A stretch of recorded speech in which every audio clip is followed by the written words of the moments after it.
How I wish that were me. We started playing this game in 2019. Hi, Coco Pup. Hello, Chillin' and Vibin'. Happy to have you all chillin' and vibing with us. The Trilogy, so I've been enjoying it. It's just definitely been... I have to change the settings.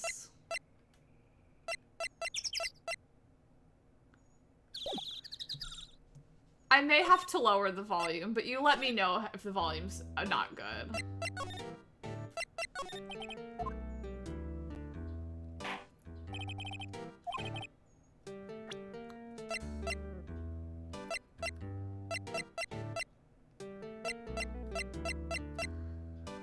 What should I present?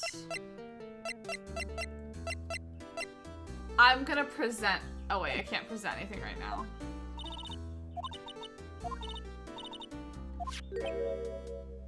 What's number the safe? 1228? Alright. Hey, Polly, watch it, will ya? Haha, see, Nick? All it takes is a little clever thinking. And a criminal mind. Quick, Nick, write the number down. Hey, don't get me involved in your little heist schemes. Well, to the safe we go. Volume's good, okay. Look, a little safe. It's locked. Well, don't we know the code? Can I present things?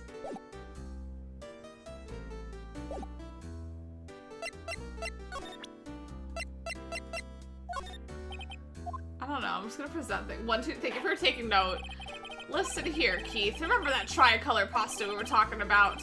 Or rainbow aioli? I figured out the last color we should- Oh wait, we already had this conversation.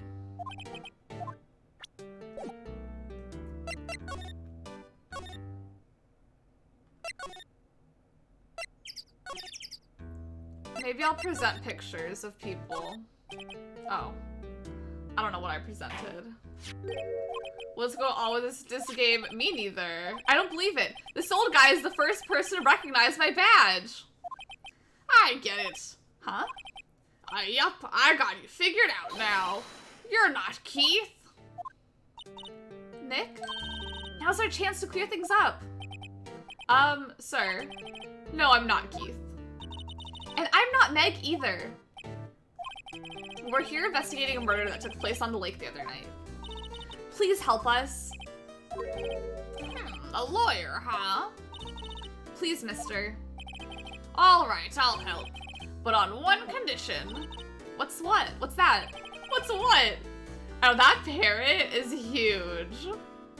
When this case is over and done, you'll run the wet noodle.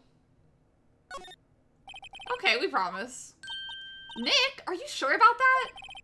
Hey, anything to get this case solved. Also, who wouldn't want to eat Phoenix noodles? I guess so. That's my boy. Good for you, Keith. Wait, didn't I just say? You too, Meg. Yes? Ha ha ha. You bring a tear to your old man's eye, you know. Now what was that you wanted to know? Speak up, Polly. Hello, hello. Now he's talking to the bird again. How do we get him to talk to us?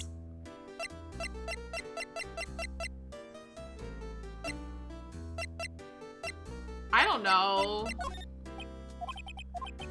He fell asleep. Parrots can get really big.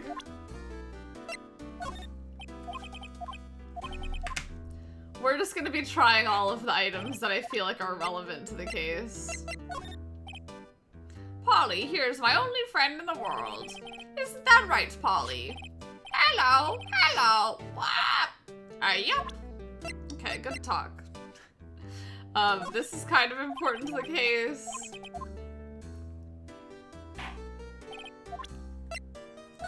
Does this pistol look familiar? Maybe not. Okay. I feel like the bullet wouldn't be helpful either, then. You know about Gordy? Nope.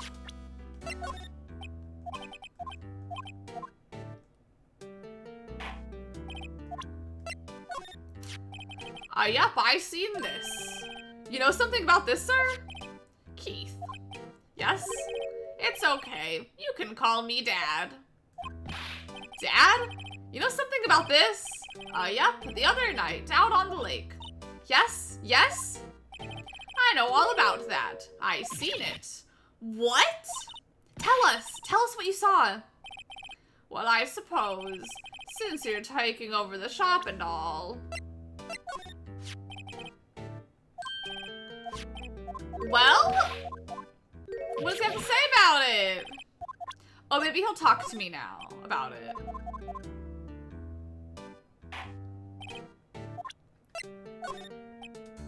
How do you feel about camera equipment? What you saw.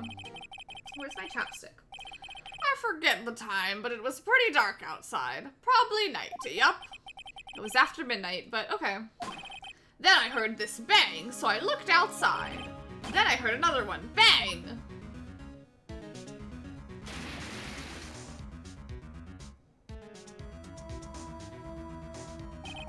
A little while later, this boat comes back. Then a young man walked by my window here. He was muttering something to himself, yup. What did he say? Yup. I forgot. I'll remember tomorrow by court time. Promise. We need to know earlier than that. You know what? Little Terry was just here. Terry? Yup, the kid next door. You always used to make him cry, remember? He was wearing this tattered old coat. Got himself some whiskers growing out of his face. Is he talking about the other gumshoe? He was talking about Detective Gumshoe. He comes up and tells me to come down to court tomorrow. Really? Somehow I don't think we're going to get much useful information from this guy. Maya, maybe we should be leaving. I think you're right. Oh wait, I had one more question. Huh? Polly, have we forgotten something? Oh, don't forget DL6. Huh? What did she just say? One more time, Polly. Don't forget DL6. What? The DL6 incident? Hey, Dad. This is the part I did see on the page of like, oh, information. This is getting weird. Who is this old guy? So it's been a long time since I've played this. So this is very like, ooh, new information for people who did not watch this 2 years ago. But DL6 is an incident that involves Maya Faye's mother. An old photo, DL6 incident in Exhibit A is written on the back. I think it involved someone Edgeworth knew dying. I don't know, y'all. It's been a while. Okay, yeah. Gregory Edgeworth, who I assume is Miles' father. It says Miles' father. Died in the DL6 incident. He was the person who died in this case was the defense attorney in the DL6 incident. This is Mia and Maya's mother. Maya's the girl with us. And she's a spirit medium and she's appeared after the DL6 incident. So. Yeah. Why would that bird Polly know about DL6? We have to figure out who that old man is. Oh. What? He locked the door from the other side. Who could that old man be? I think I need to do a little bit more research on the DL6 incident. Maybe I should ask Detective Gumshoe. So it's all connected. What do you think it all means? December 26th. We saw the whole other day in this trial. Hey, pal. Long time no see. You don't look so happy. What's wrong this time? Actually, we wanted to ask you something. Yeah? You know the boat rental shop owner at Gourd Lake? Oh yeah. The old man who runs it is appearing as a witness in court tomorrow, right? Huh? How do you, that was supposed to be top secret. Do you know who that old man is, Detective? Actually, I don't. He's a bit of an odd bird. I haven't been able to get a straight answer out of him. I decided first that he wasn't persuasive enough to stand testify as a witness. That's why we called Miss Lotta Hart yesterday. As for who he is, we have absolutely no idea. Sounds suspicious. Detective Gumshoe, please help us. Huh? Yeah, Mr. Butts. What was his first name? The Butts Man? Mr. Larry Butts. Sorry, Mom sent me a picture of Pepper. Hold on, I will show y'all the picture of Pepper my mom sent me. Because he looks very cute in it. As he typically does. I sent it to myself on Discord so I could pull it up.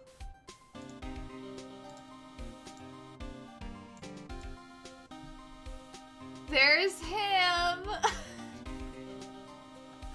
Why does he kind of look like the Dolly-generated pictures?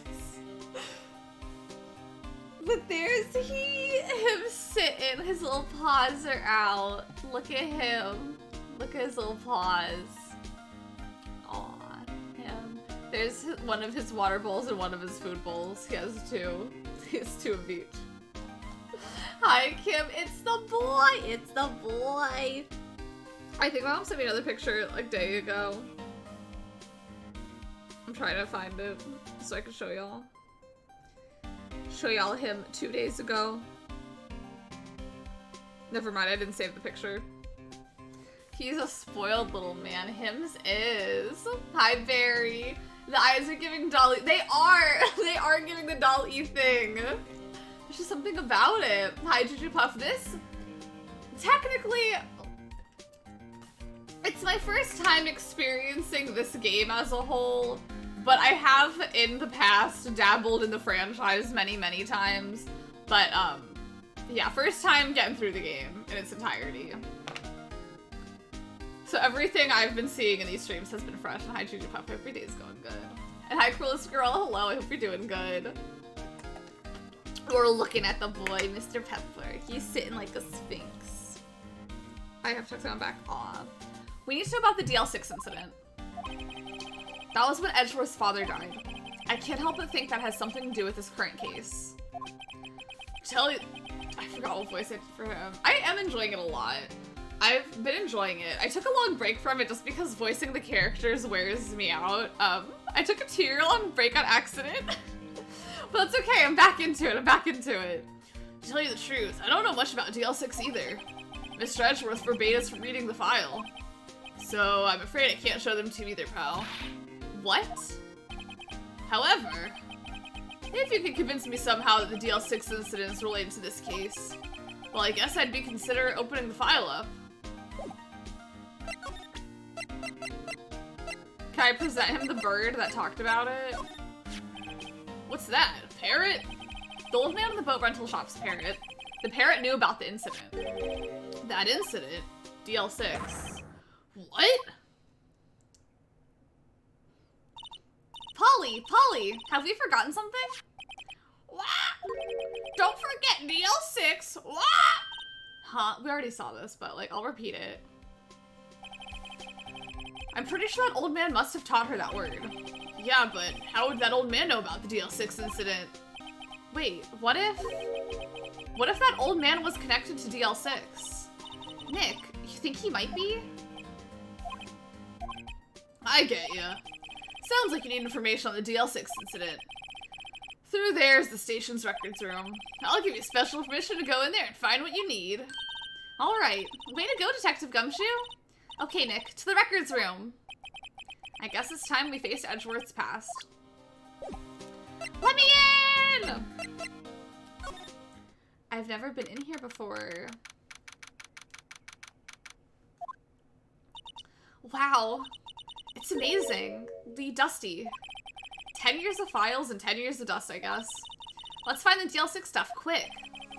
15 years ago, both me and Edgeworth were 9 years old. We were almost through with 4th grade when he suddenly transferred. Because of DL6? Nick, I found where the file is. Oh, thanks.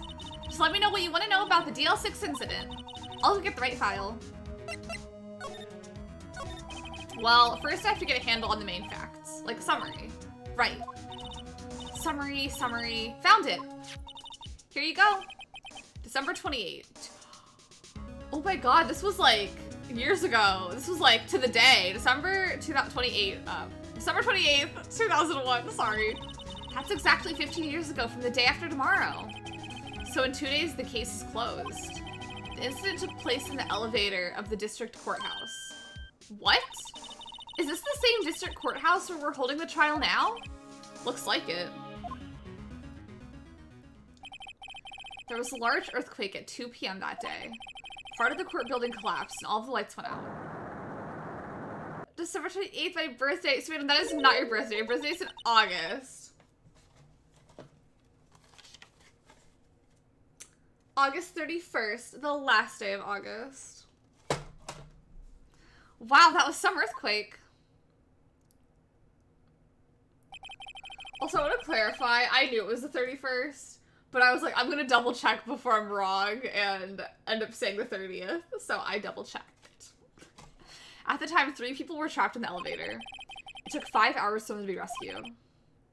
Not my husbro being exposed. Oh my god, not the husbro. Let me live my fantasy. What if I went on my birthday December 28th? 5 hours. That would be scary, like that in the dark. There was a lack of oxygen in the elevator, and the survivors were unconscious. The survivors? One of the 3 in the elevator had been shot in the heart. That was Mr. Edgeworth's father, wasn't it? He said that his father was shot before his very eyes. So Miles Edgeworth was one of the other passengers in the elevator. Do you have any data on the victim? Edgeworth's father? Yeah, hold on. Victim. Here, found it. Gregory Edgeworth, 35, defense attorney. If he were still alive, he'd be 50. Oh, I was reading that as mine. He'd be 50. He'd lost the day's case in court and got in the elevator with his son, Miles. Miles? Miles Edgeworth, of course. So he was in the elevator with his father? From the angle of the bullet and other evidence, it could not have been a suicide. The murder weapon, a pistol, was found in the elevator. The pistol had been fired 2 times. Where have I heard that before? Huh? It sounds just like this current case. What's going on here? Got any data on the suspect in there? That would be the guy that my mom got arrested. Hold on, this is it. The man arrested as a suspect in DL6 was Yenny Yogi? He was a clerk in the court, apparently. So he must have been the 3rd person in the elevator. Well, then he had to have done it. But he was found innocent, thanks to his defense lawyer, Robert Hammond. Hammond? The victim in our case. Right. The suspect, Mr. Yogi, was oxygen deprived, so much so he had brain damage.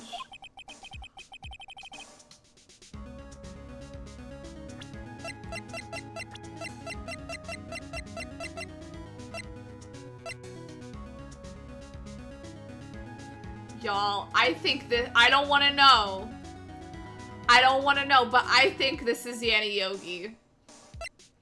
I know, Mr. Edgeworth's dad is a little... He lost all his memory of being in the elevator. After he was declared innocent, he disappeared. Where could Yogi have gone to, I wonder? He may be closer than we think. I think I know who it is. I guess I know generally what happened in DL6 now. I still don't know what sort of impact the whole thing had on Edgeworth. Nick? Are we going to take the whole file? It's too much. We'll never get it out. You're right. How about we just take what we think we'll need? Okay, so case file incident. Regardless, that old man is weird. Yeah, regardless if it's the same old man, he's a weird old man. And hi, Erica. I hope your day's going good. Right, that's probably all we'll be able to find here. Now, all left is the trial tomorrow. I wonder how Dad will do testifying in court. Oh yeah, he's my fake dad. Wow, I should have kept playing the last time I played this.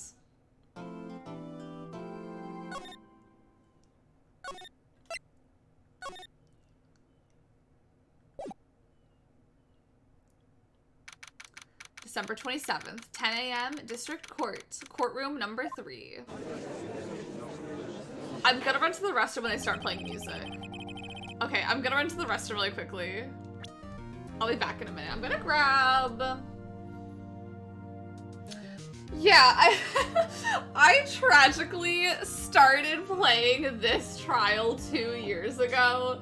So I'm so sorry to everyone who was not here 2 years ago for the start of it, because I feel like a lot more stuff would make more sense. If it helps, I vaguely remember. Yeah, AG's a real dad though. I'll be back in a minute. I'm gonna grab some goldfish because I think that's easy to snack on.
Hello. I grabbed goldfish and I grabbed popcorn. Let's get into this trial today. I adjust my seating position now. Thank God I don't need my mouse for this game. Brave having as much snacking stuff as I have when I have to read. Court is now in session for the trial of Mr. Miles Edgeworth. The defense is ready, Your Honor. Very well. Apparently the prosecution is also ready. Who is the judge here anyway? Mr. Von Karma, your opening statement. Very well. No opening statement, so... Not so fast, Judge. I was taking a meaningful pause before speaking. Right, of course. How purely ugly he is. Oh my, yeah, they could have made him hot. That's how I feel about every character. They could have been hot. A prediction. Today's trial will end 3 minutes from now. While there's mumbling in the courtroom. Order! Order! Mr. Von Karma, what is the meaning of your statement just now? Like, how am I... Objection! Like, how am I supposed to do that? But must you question everything? It'll be over in 3 minutes. We have no time to waste. I'll call my witness now. Right. I call my witness, my decisive witness to the stand. Is that the mysterious boat shop owner? I don't know, him objecting to the judge, very humorous. The way he's grabbing his arm. Witness, state your profession.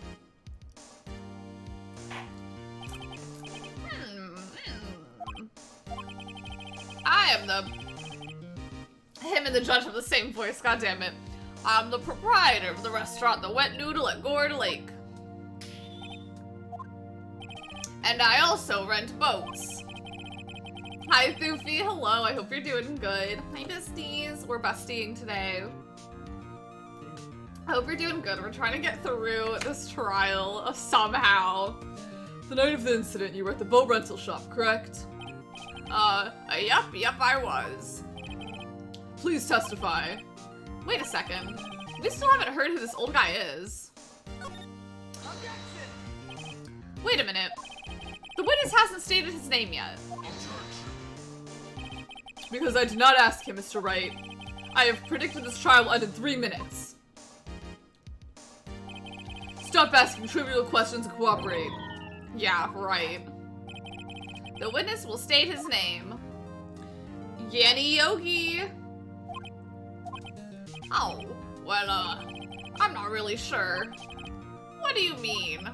My memory. Your Honor, the witness does not remember anything beyond the last several years. Ergo, he cannot recall his own name. He can't recall, you say? Yes, but the incident in question took place 3 days ago. He can testify. Very well. Let's hear his testimony then, shall we? The night of the murder. It was the night of the 24th, just after midnight. Yup. I was in the restaurant where I rent boats as usual. Then I heard a bang. I went bang bang. Yup. When I looked out the window, I saw a boat just a-floating on the lake. Then I heard another bang. Just about then, the boat comes back to shore and a man walks by my window. Very well. I'd like to begin the cross-examination.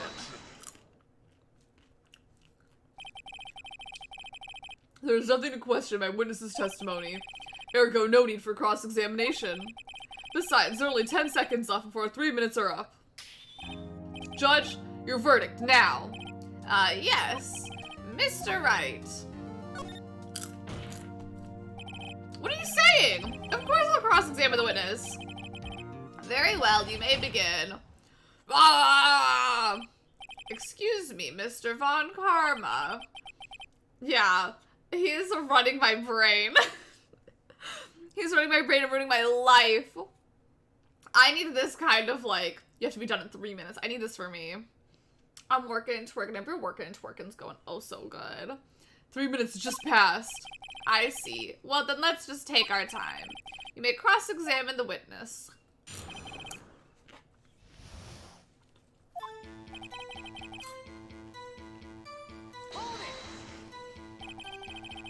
Just after midnight, you say? Yup, just around then. Are you sure? Pretty sure, yup. When I talked to you yesterday, you were rather vague about the time. I'm surprised you seemed so sure about it today. I asked him and he remembered. Isn't that right?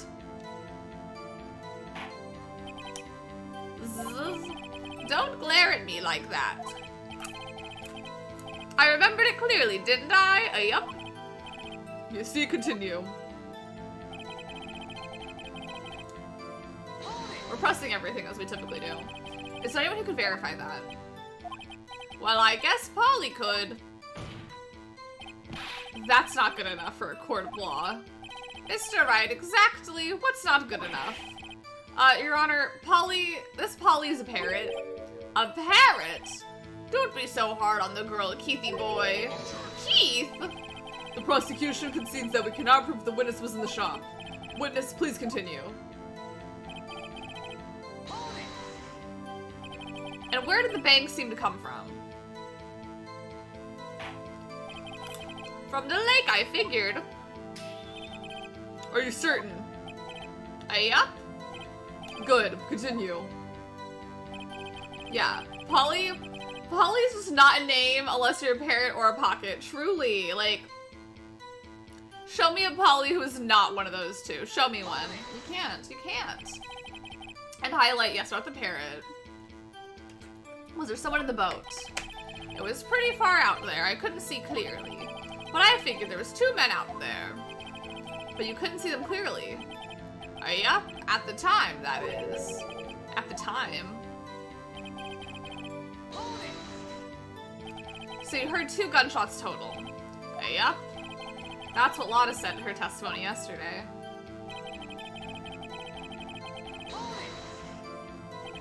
By your window. Yep, by my window. Right outside the window of my little shack. And could you see the man's face?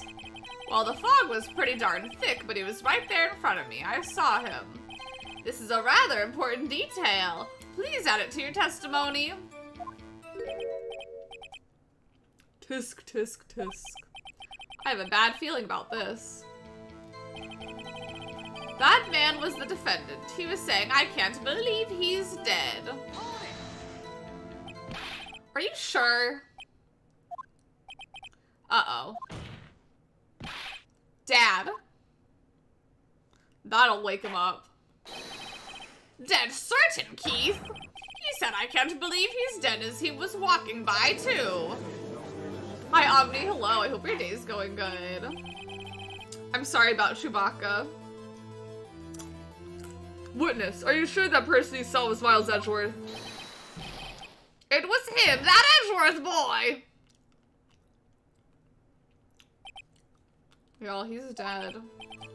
This sounds like decisive evidence indeed. I see no room for doubt. Von Karma. He lured me into cross-examining so he could set me up for a fall.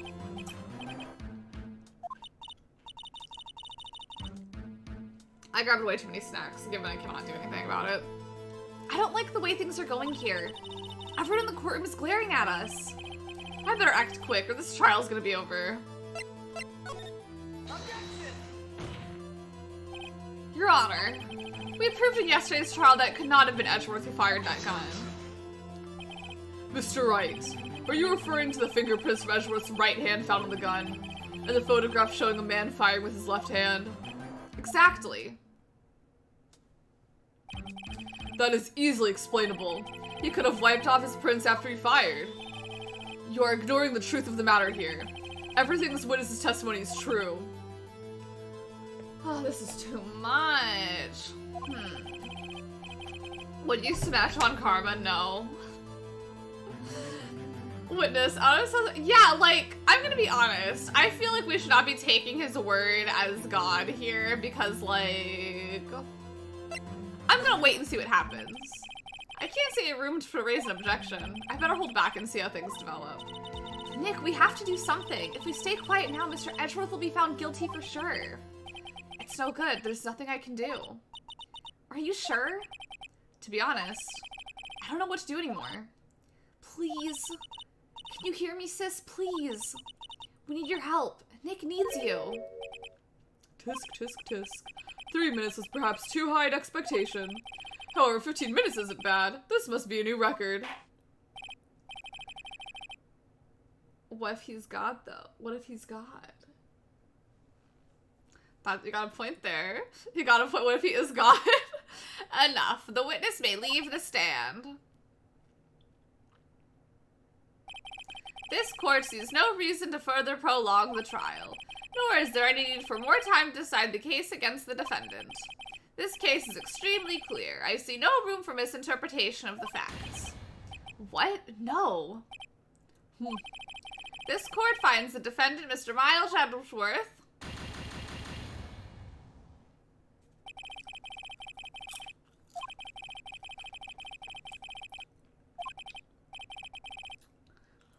do y'all think I messed up?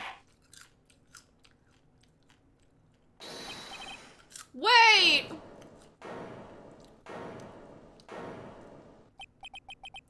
Who was that just now? Me!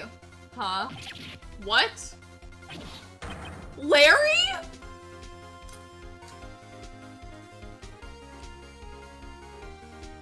Hold on. I need some goldfish at this reveal.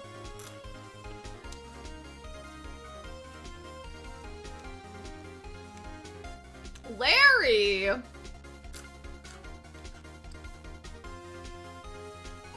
I hate Larry. I don't like it. What do you do to y'all? Larry? What are you doing here? Listen, you gotta listen to me. I was there in the park the night of the murder. I wasn't sure about it until yesterday. But today I remembered it. Remembered what? The gunshot. I heard it too.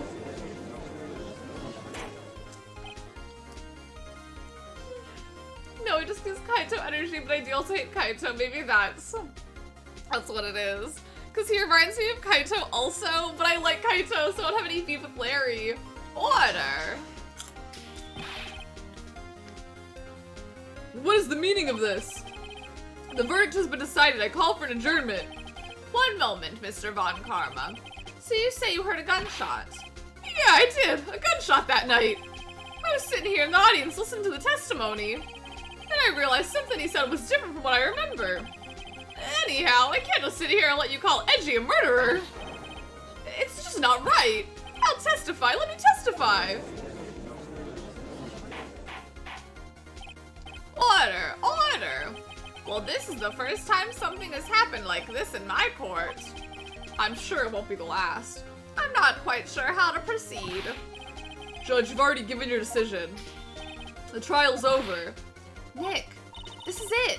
Larry's given us one final chance at this. She's right. If only it wasn't Larry. It could make things even worse. Mr. Edgeworth was just declared guilty, Nick. It doesn't get any worse. You're right. Okay. Your Honor, if there is another witness, it is our duty to hear him speak. Right here, right now. A waste of time. The verdict cannot be overturned. Allow me to speak my opinion. Speak it, King. In all court proceedings, it is our duty to prevent an inaccurate verdict. In order to make sure no mistake has been made, every witness should be heard. What is this? I withdraw my previous verdict of guilty. Period. Hold on, I need to light a candle, but I have to clear out the area from everything that is flammable and could potentially cause things to be set on fire. Okay, but the B-movie courtroom DLC went. Yeah, where's the B trial? Yeah, where's Oprah? Of course I stopped to light my candle in a moment. There's like not a single ounce of music.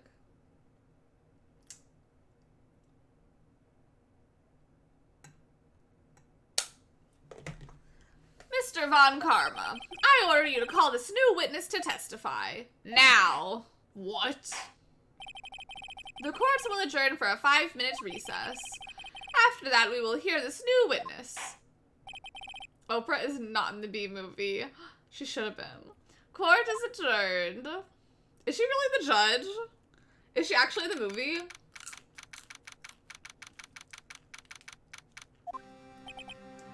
Whew. That was too close. Sorry to keep you on the edge of your seat like that, Edgeworth. Huh. I've seen worse. Yeah, right, Edgeworth. You're sweating bullets. I just wonder what Larry planned to say in there. Larry was at the lake that night. Yes. He said he went looking for the steel samurai balloon that flew into the lake. Oh, right. And he found the balloon and the air tank that night. Yeah. Hey, Edgeworth? Huh. You say something right? Yeah, a lot of things. You seem out of it. What's wrong? It's nothing. Mr. Edgeworth, there's something I've been meaning to ask you. What's that? Why are your fingerprints on the murder weapon? Oh.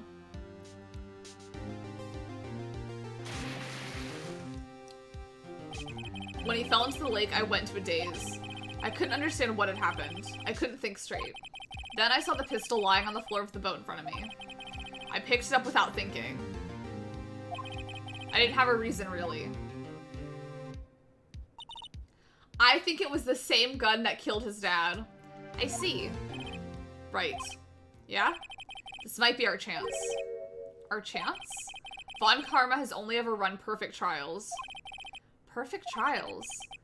Perfectly prepared witnesses. Perfectly complete evidence. That's the secret to his success. This is the first time he's ever had to deal with something unexpected. He has to let someone he hasn't even talked to yet testify before the court. And that someone is Larry. What are you getting at? It's likely his testimony will be full of holes, right? That's right, Nick. No 10-minute trial this time. We'll milk this one for all it's worth. Hey, it was 15 minutes. 15! Everything's on Larry now. I can't believe it's all on Larry. Yeah, like, I'm not gonna lie. If I saw a gun on the floor and there was, like, a dead body, like, somewhere. Why did they make Edgeworth so attractive and also 24? They really did. Me as a young and spring chicken at 22. Hi, Mr. Edgeworth. He really is so fine. And hi, it's your desk. I hope your day is going good.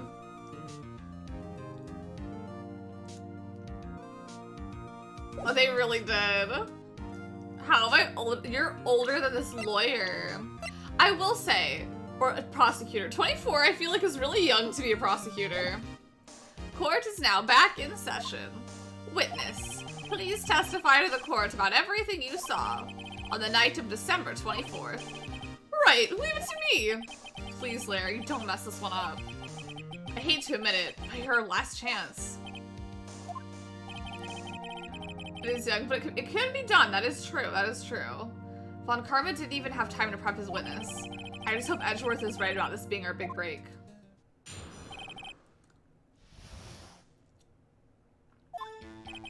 That night, I was in the boat in the lake. I was looking for something. I found it. So I quietly slipped the boat back into the rental shop dock. That's when, just as I was thinking and going home, I heard this bang. I looked out over the lake, but I didn't see a boat. So after I heard that single gunshot, I went home. Huh. That was unusually vague testimony, even for this court. In any case, Mr. Wright, you may begin your cross-examination. Yes, Your Honor. What's wrong, Nick? It's Larry. I have no idea what he's going to say if I press him. I'm a little scared. Well, we've come this far. There's no way to go but forward. Well, if we're scared to press, I tragically press everything.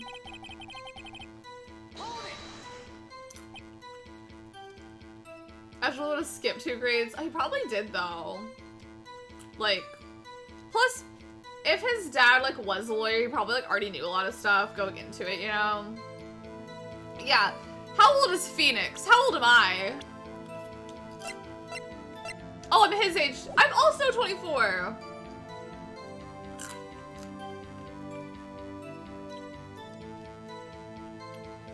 So oh, that is true. That is true. Something wrong, Mr. Wright? There were so many things wrong, I don't know where to begin. Ah. Well, okay. First of all, what time was it? Oh, it was after 11 when I went out on the boat. By the time everyone had gone home for the night. So I waited until the coast was clear, so to speak. And why were you out on a boat at such a late hour?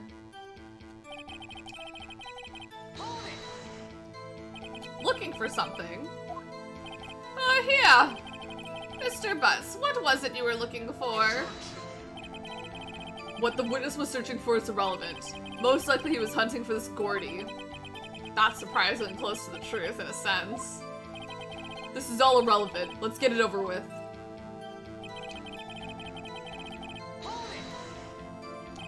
Around what time was that? Oh, well, let's see. I figured I was out searching for about an hour. I guess it's around 12. Yeah.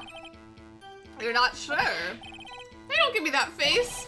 I'm not some sort of human sundial, okay? People use watches these days, Larry.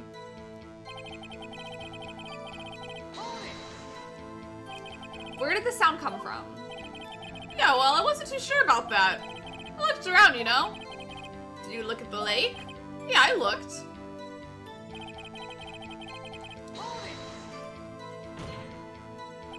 Wasn't there a boat on the lake? Oh, yeah. Yeah. Let's use Larry as our frame of reference for him being 24. Larry's 24. The rest of us are fine. Order, order. Well, Mr. Butts? Whoa, whoa. Everybody just calm down, okay? I mean, it was real foggy that night. I'm not sure whether there was a boat out there or not. Oh, okay, no problem. That's just the most important part of this case. Huh?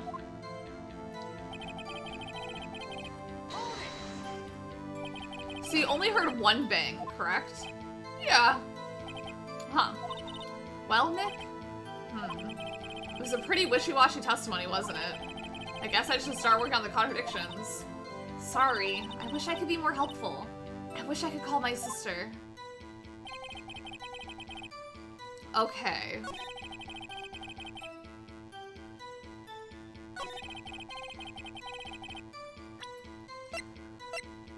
Let's look at our stuff here. The gun went off at 12:15 though.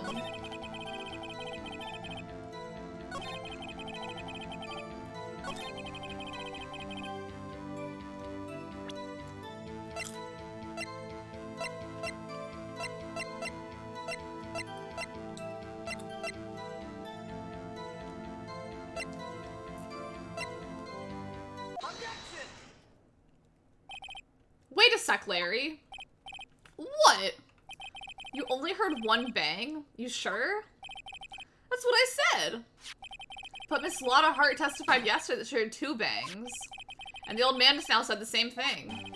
They both heard 2 gunshots that night. Huh? Were you even listening? Were you paying attention at all to what they said? Yo, Nick, please. Huh? You know, something's been bothering me. I'm a witness, see? I'm like a customer here. So you gotta treat me all nice and stuff, okay? Mr. Butts. What? You only heard 1 gunshot. Are you sure? Well, I'll tell you the truth, I'm not sure. Not sure? How can you not be sure? Yeah, well, I might have missed the other gunshot. I was, listening to something else. Something else? My radio, dude, with my headphones. What? I see why y'all don't like him. Order, order, and stop that booing. Mr. Butts. You were listening to the radio with your headphones? Yeah, so what? That a crime? I listen to my radio. Everybody listens to the radio. What's the big deal? Mr. Von Karma, your opinion? Waste of time.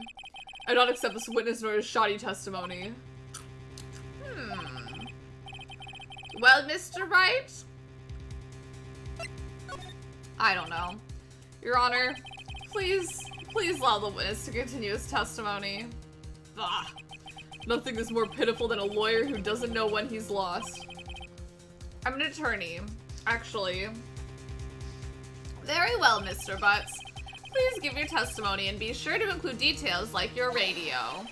Right, leave it to me. I wouldn't if there were any other way way out of this, believe me. How do you feel about Larry, your close friend of 20 years? It's lonely being alone on Christmas Eve. That's why I was listening to All Request Show on the radio, see?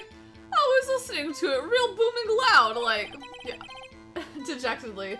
I don't know how I feel about him. But I'm sure I heard that gunshot. I remember exactly what the DJ was saying when I heard it, too. You were listening to your radio at high volume?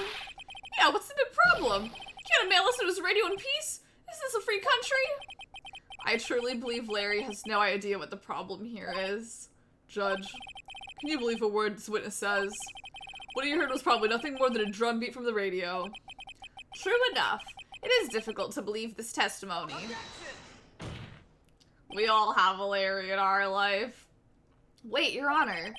The witness said he remembers exactly what the DJ said when he heard the gunshot. Excuse me. DJ. I didn't do DJ in the redactyl. An announcer. The guy who says things on the radio. Anyway, what this means is when he heard the sound, no music was playing. The DJ only talks between songs, so he could have heard the gunshot from the lake. I'd like to cross-examine the witness, Your Honor. Very well, Mr. Wright. I can't believe I'm continuing this charade. Well, what did he hear?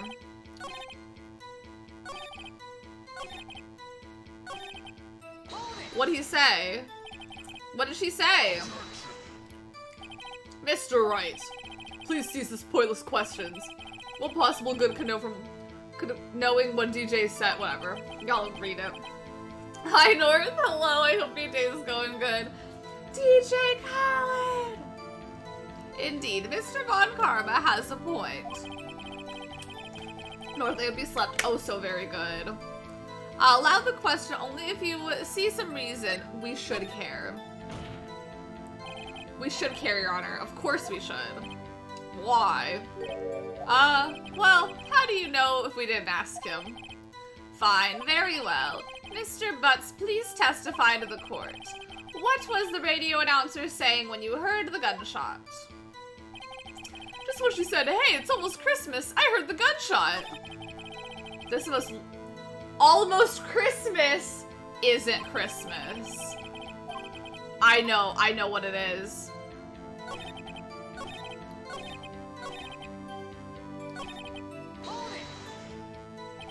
Are you sure? Of course I am. She had this real sexy voice. Maybe Von Karma was right. I'm not sure how this helped us at all. This is the most ludicrous test I've ever heard. There's one glaring ray of hope. I know what it is. I know what it is. I don't have to press anything. I know what it is.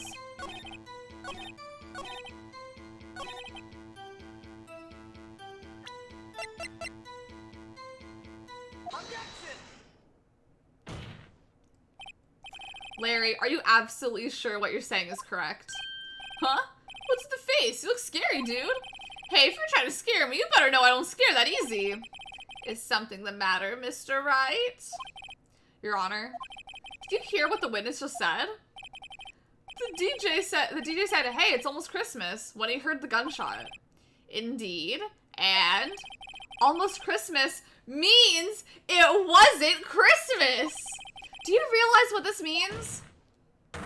When he heard the gunshot, it was still Christmas Eve. That would seem to be the case, yes. But he should have heard the gunshot after midnight. This photograph is irrefutable proof of this fact. Let's see what the time was on the photo taken when the gun triggered Miss Hart's camera. 12:25:15, 15 minutes after midnight, on Christmas Day. This is a clear contradiction, Your Honor. Yeah, when the music stops, you know it's real. Order! Order! What does this mean? The two prior witnesses heard gunshots after midnight. However, this witness says he heard a gunshot before midnight. Judge, the answer is simple. The current witness is plainly mistaken. Just look at him. Suspicious. What? Well, Mr. Wright, what do you think about Mr. Butt's claim he heard the gunshot before midnight? Larry's not mistaken, Your Honor. He heard the gunshot before midnight. Intriguing. I'm assuming you have evidence for this wild claim. Show me evidence there was a gunshot before midnight.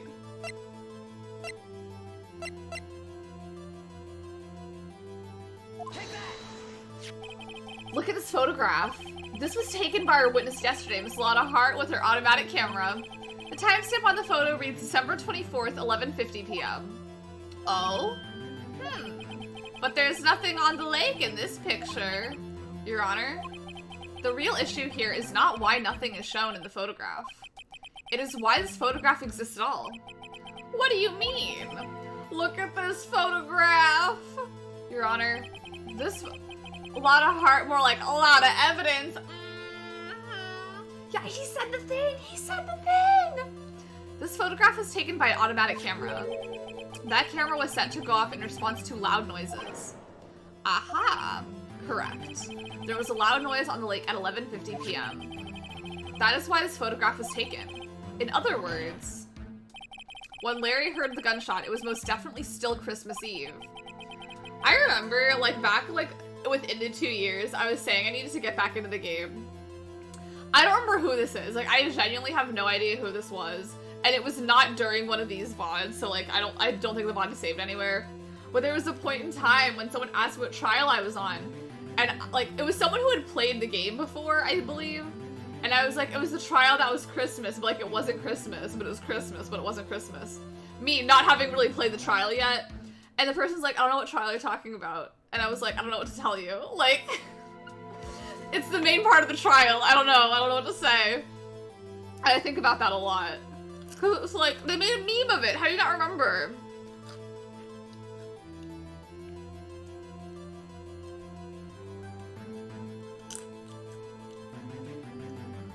Yeah, thank God Lotta timestamps this shit. Indeed, it would seem that is the case. Then where does that leave us? Miss Hart testified that she heard the gunshots after midnight. Are you claiming she was mistaken? Not at all, Your Honor. It is in fact that the camera also triggered at 15 minutes after midnight. Your Honor, that night there were 2 sets of gunshots within a 25-minute pause between them. Why would this be? Don't be fooled, Judge. That camera was set to respond to loud noises. Yes? There's no proof the loud noise 1150 was a gunshot. Why, the witness could have sneezed. The witness could have sneezed, triggering the camera. Hey, my nose was clear that night, man. Clear. Well, Mr. Wright, there's no turning back now. Can you prove the loud noise as 1150 was indeed a gunshot? Please show the court evidence if you have any.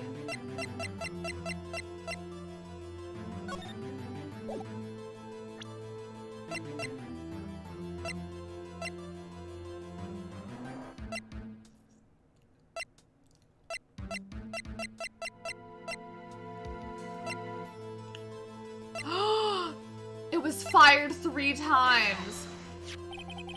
This is my evidence. The murder weapon? Something about his pistol is bothering me, Your Honor. Both of the witnesses who testified yesterday heard 2 gunshots. However, the murder weapon was fired 3 times. When, then, was the last shot fired? Only now have I realized the truth. That 3rd shot was the shot Larry heard just before midnight. Oh my god, oh my god. Order, order!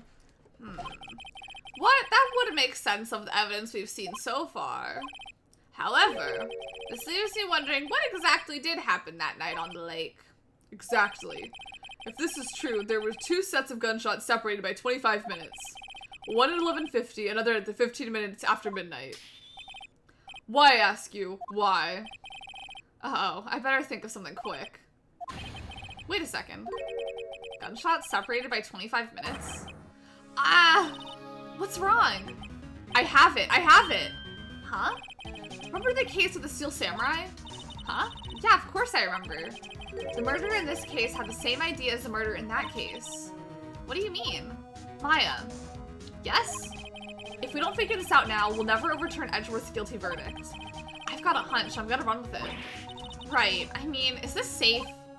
Safe? We've already gotten a guilty verdict. We have nothing to lose.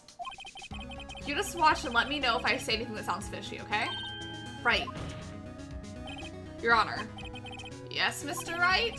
The testimony just now has cleared up this entire case. Has it? What do you mean, Mr. Wright? So you finally realize the truth? There can be no other murderer here other than Miles Edgeworth himself? Wrong, Von Karma. Man was shot that night, but it wasn't Edgeworth who did the shooting.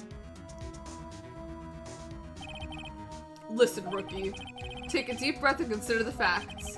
At the time of the murder, 1 boat was on that lake. The boat was shown by the witness's photograph. The defendant Edgeworth and the victim, Robert Hammond, were on that boat. I have some theories that I think are so wrong, but I think I could be right. There was a gunshot fired on that boat, and Robert Hammond fell into the lake. The distance of the shooting was 1 meter. It couldn't have been suicide. Well, the guilty party has to be the other man on the boat.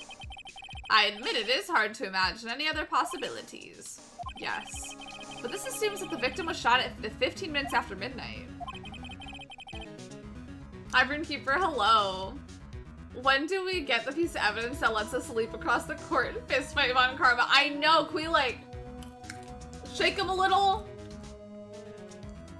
What do you mean by that? What do you mean by that, Mr. Wright? How this goes. I feel like this is a game where like, if I took a long enough break, like, I didn't even remember who the killer was in the Steel Samurai one. Like, I had to Google it because I was like, who the fuck did it? Like, they're tough. Not tough, but it's like there's so much in them. What do you mean by that, Mr. Wright? We have photographic evidence of the time of the shooting. The timestamp on the photo says 0:15. But Larry heard a gunshot 25 minutes before that. Robert Hammond was killed then, 25 minutes before the shot on the lake. That's the only way that Edgeworth could be innocent. Mr. Wright, are you quite mad? Explain who the two men are on the boat.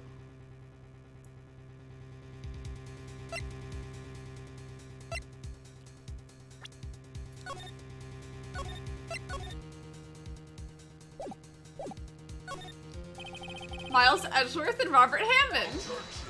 Duh. Yes, I believe you're mad. That is exactly what I've been telling the court this whole time. You're agreeing with me, and yet, what did you just say?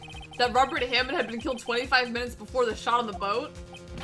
Yes, that's what I said. I was just testing you, Von Karma.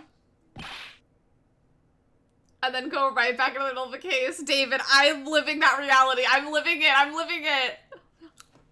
Mr. Wright, your client has already been declared guilty once. I'm gonna... Oh.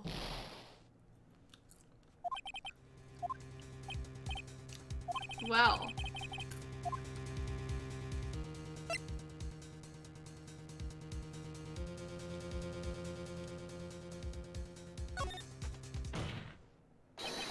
Of course, I thought I was so confident. I thought we were winning too. I thought we were winning. Of course it was Edgeworth and the murderer. After the murderer killed Robert Hammond at 11:50, he assumed the guise of Mr. Hammond and met Mr. Edgeworth. This sounds a lot more believable. What? Are you serious? Yes. Edgeworth won't tell us why he went to the lake that night. However, I have a hunch. That night, Robert Hammond called Edgeworth to the lake. Now, Edgeworth didn't know Robert Hammond's face that well. That's why he didn't suspect anything when the murderer took Robert Hammond's place. I'm not sure what to make of all this. Ludicrous. Mr. Wright, tell us the name of the murderer then. The murderer's name? Right. It's...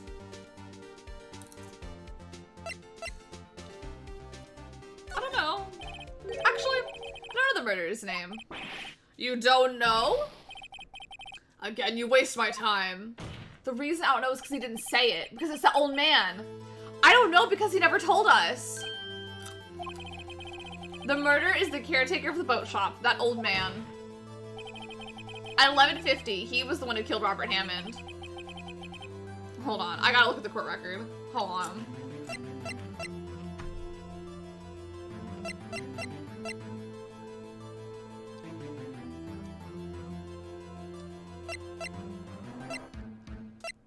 Me.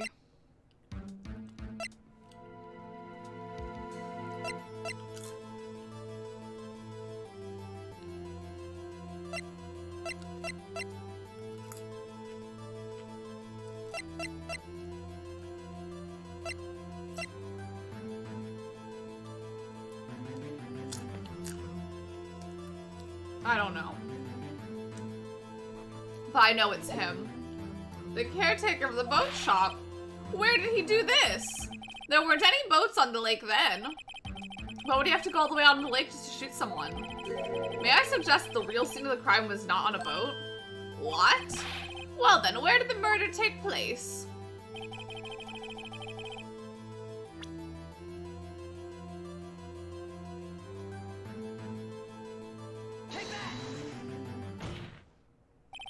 Here, of course, the boat shop where he lives. Wow, that way he could meet with the victim without anyone seeing. Do you have any proof the boat shop was the scene of the crime? Recall Larry's testimony, if you will.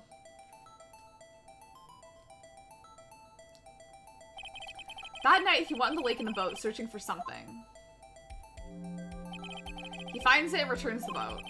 Then, just as he's starting to head for home, he hears a gunshot. He heard a gunshot, Your Honor, even though he was wearing headphones at the time. In other words, the gunshot was very, very close by. And where would that be if he had just returned a boat? The boat shop. Yes, music! Mr. Wright, what happened that night on Gourd Lake? Please tell the court from the beginning. Yes, Your Honor. Nick, are you sure about this? Not really. But I think if I start at the very beginning, and I take it slow, I might just be able to figure this out. That night, as long as I don't do anything, the caretaker of the boat shop called Robert Hammond to his shop.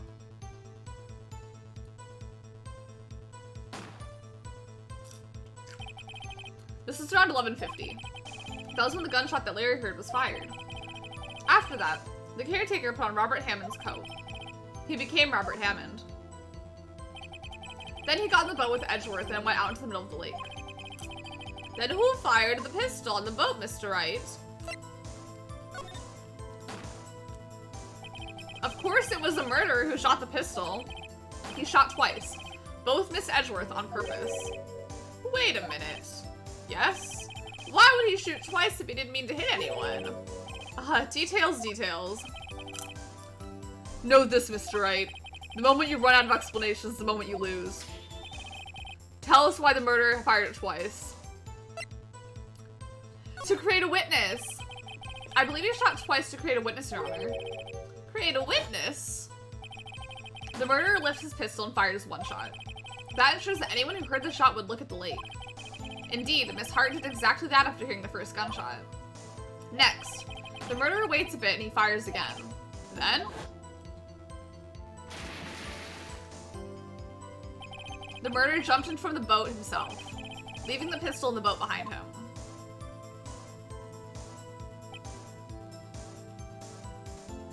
Okay.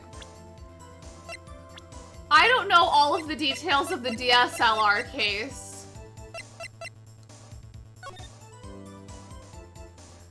Okay. Gregory Edgeworth died due to Yanni Yogi.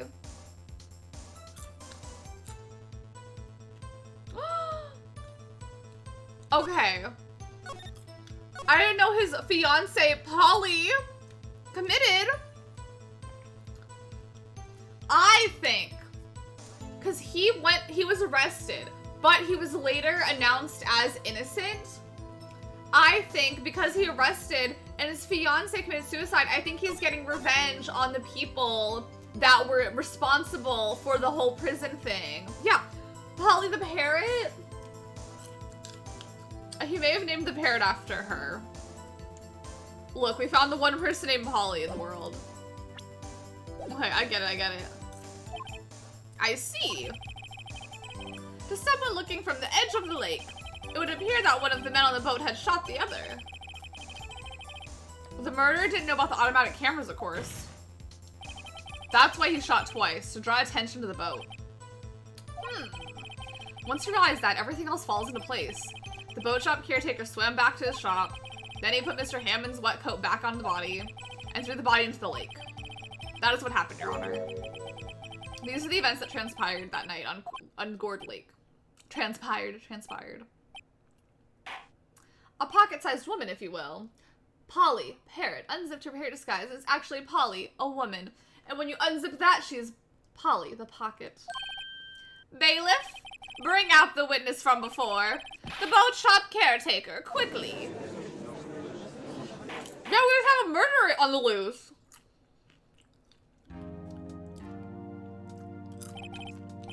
Very well. While we are waiting for the caretaker, I would like to ask the defendant, Miles Edgeworth, a few questions. Mr. Edgeworth, please take the stand. Hot man. Mr. Edgeworth, you heard what the defense has said? Yes. Well, why did you go to the lake at that night? What Wright had said was mostly correct. Astonishingly so, actually. Yes. Several days ago, I received a letter. The letter was signed Robert Hammond. He asked me to come to the boat shop by the lake at midnight on Christmas Eve. He said he had something very important to discuss with me. Something important? I'm sorry, I can't say what it was. Your Honor, sir. Oh, Your Honor, sir. Bailiff, we are conducting a trial here. I ask that you remain quiet. The witness has disappeared. He isn't at the boat shop either. What? What should I do? Find him quickly. We cannot allow him to get away. The stance Mr. Edgeworth has. I can't. Mr. Von Karma, your witness has disappeared. A search warrant has already been issued. It goes without saying that I cannot declare a verdict under these circumstances. I will extend the trial until tomorrow, the final day allowed. I request that the police department utilize all its forces to find the witness. Am I understood? One more thing. Just who is that boat shop caretaker? I think his identity has become very important in this trial. I want him, and I want to know who he is.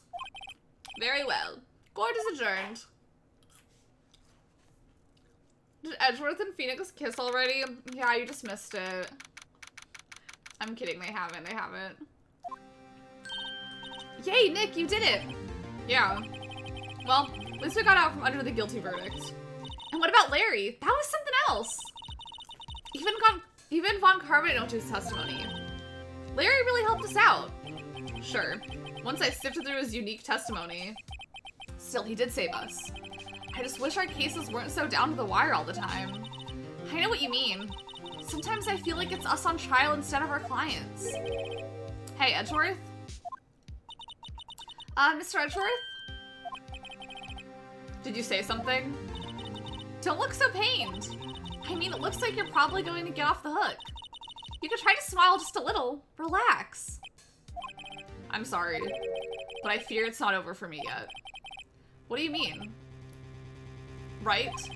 There's something that's been troubling me for a long time now, and I don't know whether or not to tell you. Edgeworth? No, there's so little time left.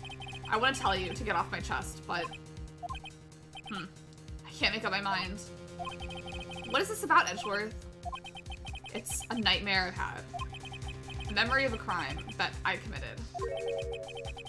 A crime you committed? A memory of a murder.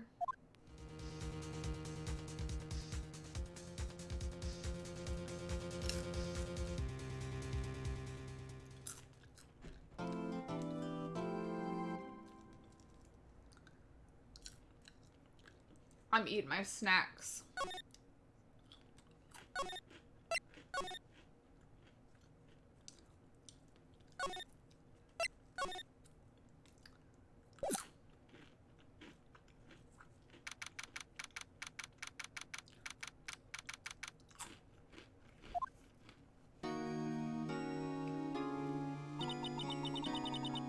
What was Mr. Edgeworth talking about? A memory of a crime that I committed. A memory of a murder. Yeah, how he's slaying that outfit. Oh my god, the day before your birthday. It's right before your birthday. Do you really think Mr. Edgeworth killed? I don't believe it. Not Edgeworth. Some painful memory has been troubling him recently. But he never takes someone's life. Never. Nick? Yo, how's everyone doing? What do you think of my performance today? I'm swooning in the aisles, huh, Maya? Swooning? Me? Oh yeah, I do remember feeling faint. Right on. Tell me the truth. It was like love at first sight, right? Right, Nick? Huh? Me? Well, maybe my heart skipped a beat or two. I think you could do better than that. Come on, I see Dutchworth in there, dude. Edgy. You guys should be bowing before me, yeah. Bow before your hero. Larry, you really helped out in the trial today. Yeah, maybe he killed it on the runway. You did. If you weren't there, Larry, I'm sure Mr. Edgeworth would have been found guilty. But seriously, Nick, that boat shop caretaker guy is pretty suspicious. But Edgy ain't off the hook yet. Way to spoil the mood, Larry. Hey, I'm just a guy sitting in the audience, you know? But from where I was sitting, Edgy seemed pretty edgy. I mean, you really know he's telling the truth about that night. Nick? I don't know. But what I do know is I'm going to believe in you two until the end. Us two? Edgeworth and who else? You mean me, right? No, he means me. Right, Nick? Yeah, you, Larry. Not me? But why you, Larry? Huh? Actually, yeah, why me, Nick? Enough with the silent treatment. Nick, why did you trust Mr. Edgeworth so much? I mean, he's changed recently, true. But when we first met him, he was kind of a jerk, don't you think? You didn't know him back then. Back when he wanted to become a defense attorney. Wait, was that when you two were classmates? Yes, in grade school. They saved me, Miles, and Larry. They saved me, I'll never forget it. I have to cough. Yeah, I would have to be a guest judge on Drag Race. We need to make it happen. We need a change.org petition. And then they could have a legal theme challenge. Even though I guess they already had one this season, but like, they've had them before. That's why I became a defense attorney, you know? What? Hey, Larry, what's he talking about? Huh? Oh, sorry, I kind of forgot. Huh. Okay, Nick, out with it. I'm gonna hear this story today, and that's final. Okay. It's kind of a long story, so hang in there. It was the very end of 3rd grade. I was on trial. A class trial. A class trial? You remember Larry? Spring, end of 3rd grade. Kid in our class got his lunch money stolen. Lunch money? Our school was really small. Every month, kids would bring an envelope with the money for lunch from home. Huh, I see. Anyway, this kid's envelope has disappeared, with $38 still inside. Oh, yeah. Now that you mentioned, I do remember that. I can see why you'd forget, though. You were out of school that day. Anyway, the envelope had been stolen during PE class. I was coming down with the cold, so I skipped PE that day. I was the only one not in class. So they thought you did it? Yeah, the kids in class said I should be put on trial. Trial? So the next day we held a classroom trial with me as the defendant. Aww! I didn't do it. Guilty! He did it! Guilty! It was you! Thief! Give the money back! You're such a mean! You don't want to play with him just admit you did it! You can't hide the truth! Tell us the truth! We're not gonna play with you anymore! Yeah, no, you don't...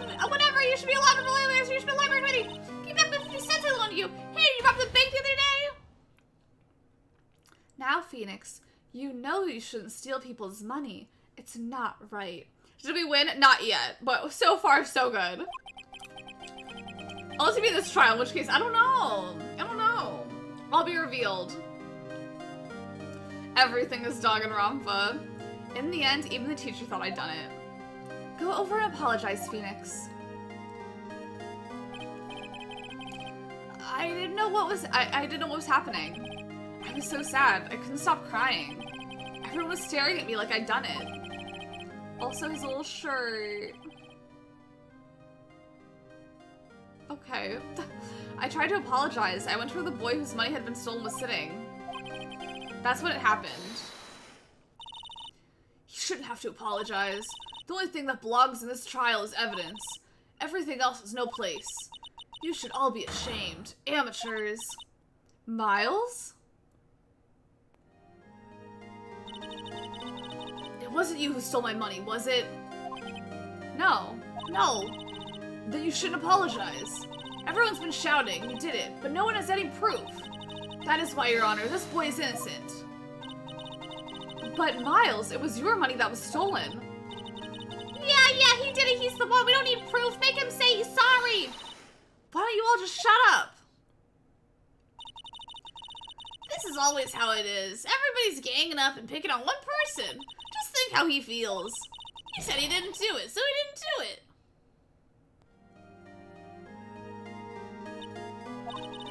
Very well. I will replace the money myself. This class trial is over. So who stole the money? That's how it happened. After that, the three of us were the best of friends. Wow, I had no idea. Yeah, I had no idea either. I mean, I forgot. He is very forgetful, so I was making sure I didn't have any notifications. That's when I learned what it meant to be. That's when I learned what it meant to be alone. Totally alone without a friend in the world. Thank you so much for that follow. I appreciate it. Thank you, thank you. Did I ever tell you how a teacher stole my TI-84 calculator? No. What is this story? Totally alone without a friend in the world. You did a good thing, Larry. Oh yeah, well, I was just lucky that I took the day off from school. If I'd been there that day, they would have thought I'd done it. So I took it kind of personally, see? When something smells, it's usually the butts. Anyway, Edgeworth and I talked after the class trial. That's when I heard his father was a defense attorney. I remember his eyes would shine when he talked about his father. I'm gonna become a defense attorney just like my father. A famous defense attorney. Then a few months later, he suddenly transferred to another school. The DL6 incident. Right. I'm not sure, but the transfer probably had to do with his father's death. That's so sad. It was several years later when I heard Edgeworth's name again. There was an article about him in the newspaper. The headline was something like Dark Suspicions of a Demon Attorney. Fabricating evidence, manipulating testimonies, covering up facts. The article said he'd do anything to get a guilty verdict. Anything. But why? What happened? I mean, that's not the Edgy I used to know at all. That's what I thought too. I tried to get in touch with him. I don't know how many times. He never replied. I guess he didn't want to see his old friends. I couldn't just drop it though. I wanted to meet him, to learn why he had become who he became. That's when I decided. Wait, you don't mean... That's why? That's why you became a defense attorney? To meet Edgeworth? If I was a defense attorney, I knew he'd have to meet me whether he wanted to or not. In court. Edgeworth believed in me, and I believed in him. He's in pain, and no one's on his side. I'm the only one who knows the real Edgeworth. I'm the only one who can help him. Whoa, Nick! So, is that why you helped me out for free? Yeah. I helped you because I believed in you. Except I don't remember saying I'd do it for free. Yeah, there is no straight explanation for that. Like, I'm gonna go in his career path to meet with this person. That, Nick! We have to save Mr. Edgeworth is the last thing we do, okay? Right. It very well may be. First, there's the rental boat shop caretaker. We need to find out who or what he is. I'll settle for who. I guess I can clean out some of this evidence I no longer need. Okay, let's go. Oh, there'd be music playing while I caught up. Oh, I want to become a famous defense attorney. So that really, I have a lot of questions then. Oh, in 7th grade, I must have left it behind in class. The next week, I needed to use a calculator. I lost mine, so the teacher was like, oh, you can use mine. And it was my calculator because my name was still vaguely written on it, but she put a piece of duct tape with her name on it. Did you confront her about it?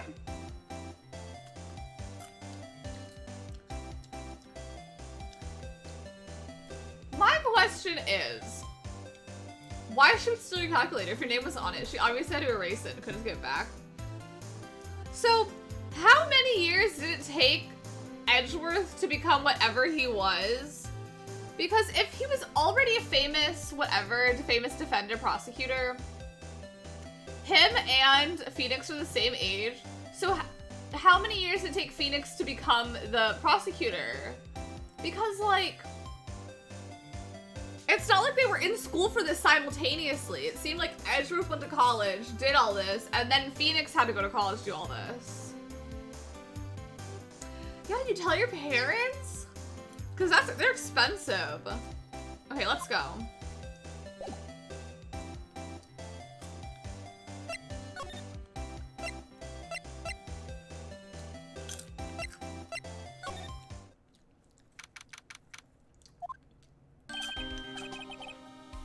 I wasn't ready to talk. No? They were so wrong for making us buy our own calculators.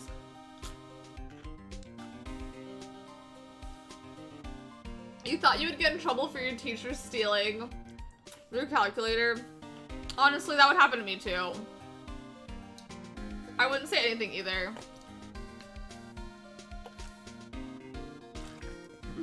Hey pal, long time no see. Oh, Detective Gumshoe. Close one today, eh? Got so worked up I snapped my tie in half. Sorry about that. No problem, pal. Thanks to you, we now know who really did it. You mean the boat shop caretaker? Look, I'll make you a promise. I'll have that scoundrel in my custody by trial time tomorrow. Come what may. It's my duty to you as a police officer. Now I'm off to catch me a criminal. Detective Gumshoe sure is active today. Oh, one other thing. No one go into the woods today. The woods? Where Lotta was camping. The woods are off limits to camping, and apparently the park ranger found out. He got pretty mad. No one can go in for a while. I guess Lotta's in a lot of trouble. Anyway, I'll be seeing you tomorrow.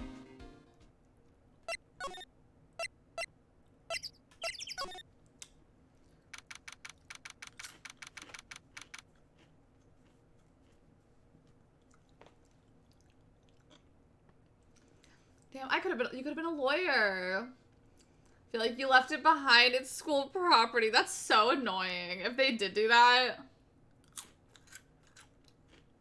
Do you think the teacher still has it? I still want you to have it, but if you didn't buy it, you couldn't get in trouble. With the calculators, by the time I graduated high school, there were laws implemented that prevented schools from requiring students to purchase any specific things. So it would have, okay. That's good. Yeah, because it's like, they're expensive, you know? I don't want kids ever, but I would love to try into a school to curse out a teacher who did my child wrong. Yeah. Get a friend who has a child and be like, don't worry, I'll handle this.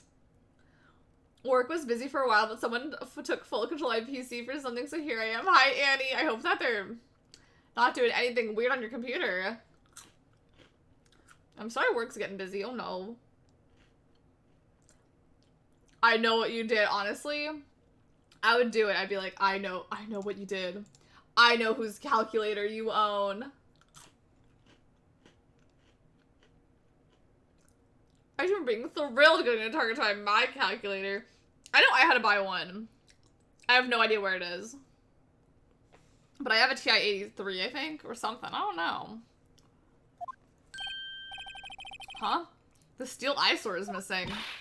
Eyesore? Looks like the hot dog stand is closed, too.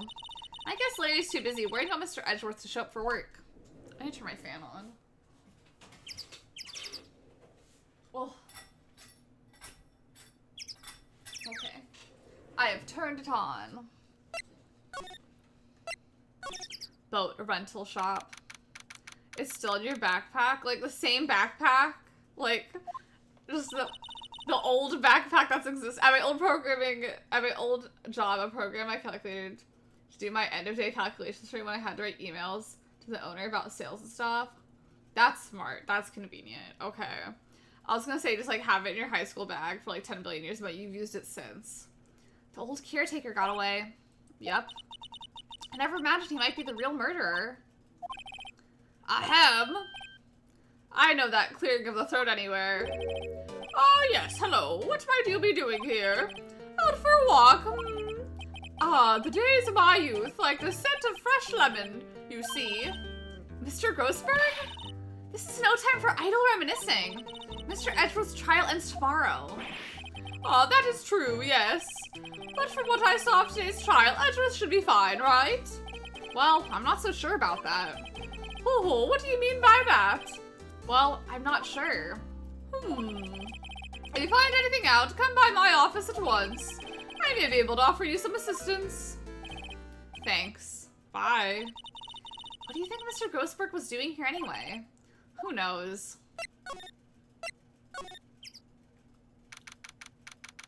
Well, I'm gonna open up that safe. Nobody's home. Hello! Hello! Polly. I wonder where Yoder's gone, Polly. Hello, hello. Ah! I can't believe he'd run off and leave his poor parrot to fend for herself. Hello, hello. Ah!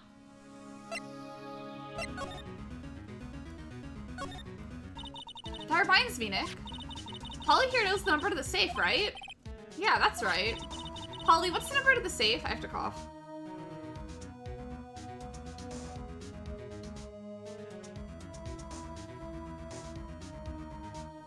I use my T84 for D&D, as you should. Polly, what's the number to the safe? 1228. Let's open it, Nick. Come on. I'm sure there isn't any money in there. Aw. But hey, he keeps it locked, right? So there must be something of value in here. I'm not so sure. Okay, Nick, let's see what's in there. I guess there might be a clue or two. The only thing in here is a letter.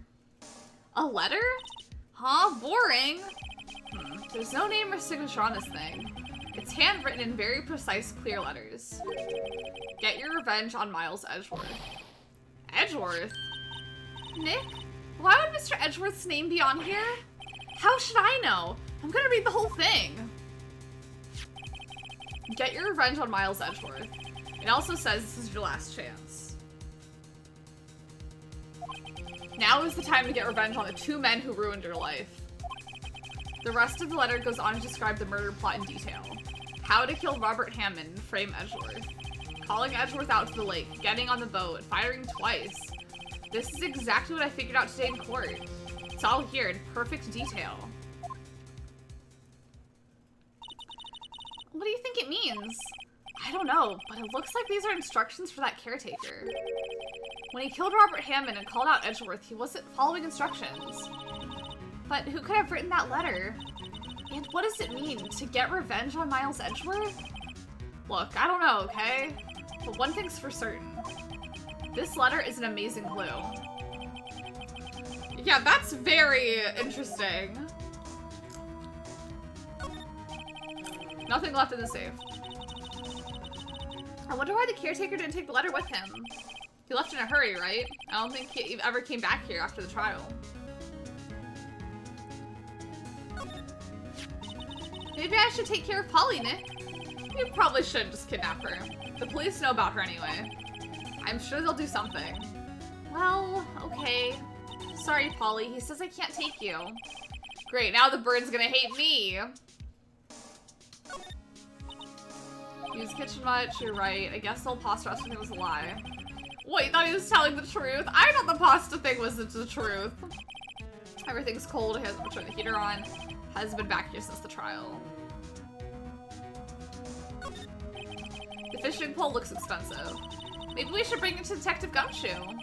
Do you think the caretaker would mind? Well, we can't just leave him with the metal detector in exchange.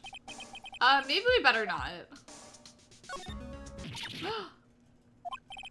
What's wrong? Huh? Oh, never mind.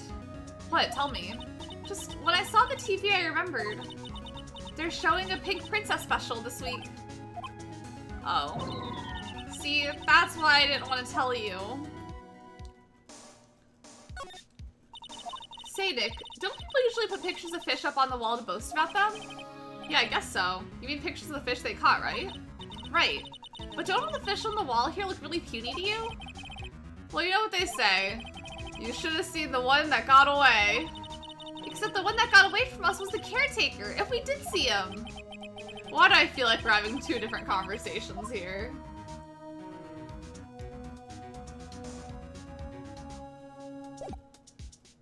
Okay.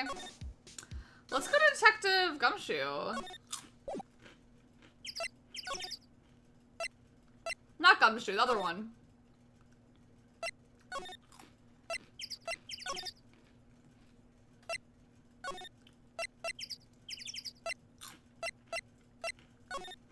I don't know where I'm going. Oh.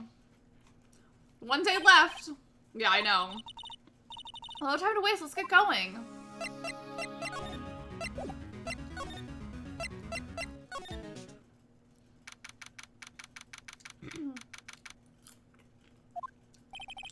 He's out again.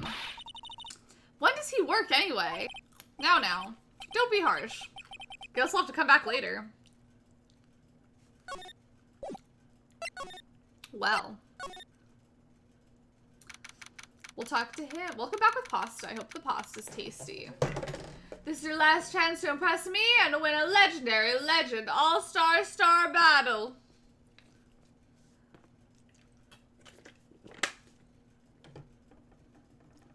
And decide who gets the golden plunger. Yeah, why are we gonna assume they're gonna take care of the parrot here? Like, I don't think they're gonna take care of it either. You look as grim as always. Mr. Edgeworth, I heard the story about the class trial. Class trial? What do you mean? You don't remember? No, I don't. Your lunch money was stolen, wasn't it? In 3rd grade? Lunch money? Oh, right. Yes, I seem to remember something like that. Nick, I think you're the only one who really remembers. Well, it probably only really mattered to me anyway. Mr. Edgeworth, didn't you know? That trial was the reason Nick became a defense attorney. Ridiculous. Gee, thanks. That said, it does sound like the kind of thing you'd do. You haven't changed a bit, have you, right? So simple, to a fault even. Well, maybe, yeah, but I think you changed too much, Edgeworth. Perhaps. Hey, Edgeworth, why did you become a prosecutor anyway? You used to look up to your dad. You said you wanted to be a defense attorney, right? I couldn't let myself deny reality like you. What do you mean? My father was taken from me, and you want me to defend criminals? I'm sorry, Wright, but I'm not that good of a person. One suspect was apprehended in your father's murder, right? Yes. The man trapped in the elevator with my father. His name was Yanni Yogi. He had to be the shooter, any way you look at it. Yet he was found innocent. That defense attorney got him off the hook. That would be Robert Hammond. I know, the sexual tension! On that day, 15 years ago. 3 of us were trapped in the elevator for 5 hours. When we were rescued, we all suffered oxygen deprivation. I had lost all memory of the murder. Lost your memory? Even now, I can't recall what happened in that elevator. That was the crux of Yogi's attorney's argument in court. He claimed Yanni Yogi had been not of sound mind due to the oxygen deprivation. Yogi was released due to the lack of evidence. Innocent. That's when I changed my mind. I started to hate defense attorneys. What's your relationship with Von Karma? He's my teacher and a man who deserves respect. I learned everything I know of courtroom techniques from him. So he's like my sister was to you, Nick.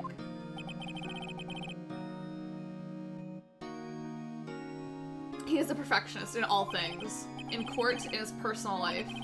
He is obsessed with doing everything perfectly. Perfectly, huh? I have some suspicions. In all the cases he has taken on, none were left unsolved. And not one suspect was declared innocent, ever. But that's... I know. It's possible some of the suspects were indeed innocent. However, it is impossible for us to accurately determine that in every case. All Von Karma does is his job, to find the suspect guilty perfectly. In any case, it's nigh well impossible to find a weakness in him. Should a weakness appear, he would do everything in his power to make it go away. Edgeworth? If what you're saying is true, you're headed for a guilty sentence tomorrow. He's right! Now's no time to praise the enemy, Mr. Edgeworth. It's a strange situation in which I find myself, I'll admit. No kidding.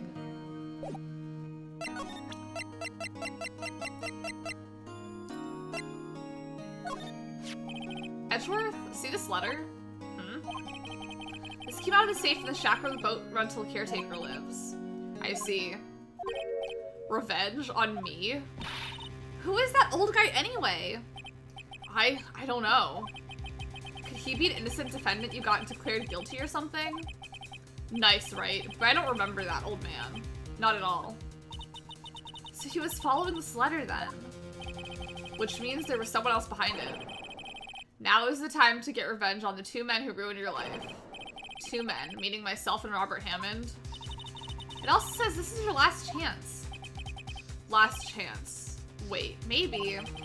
Maybe he's talking about the statute of limitations on the DL6 incident. Wait. Wait, that old man. What is it? Do you know who he is? Yogi. Could he be Yogi? Yogi? The suspect in the DL6 incident. The one who was found innocent. Can we talk about that? Yanni Yogi was a court bailiff at the time. We just happened to be in the elevator together 15 years ago.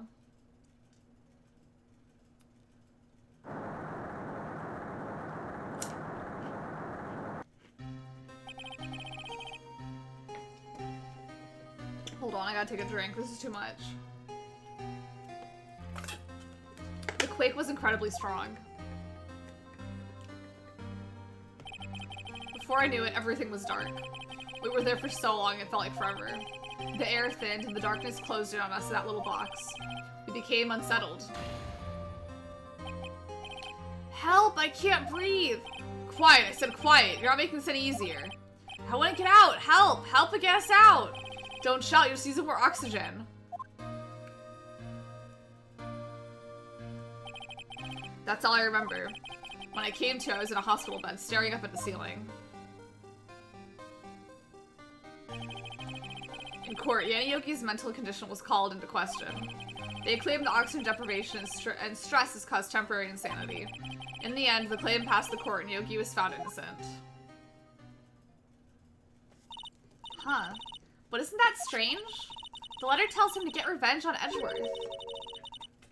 Why would he want to take revenge on you? Right? Yeah? There's something that's been troubling me these last few days. I didn't know whether or not I should tell you. You mean the nightmare? A nightmare! A memory of a crime that I committed. A crime you committed. A memory of a murder.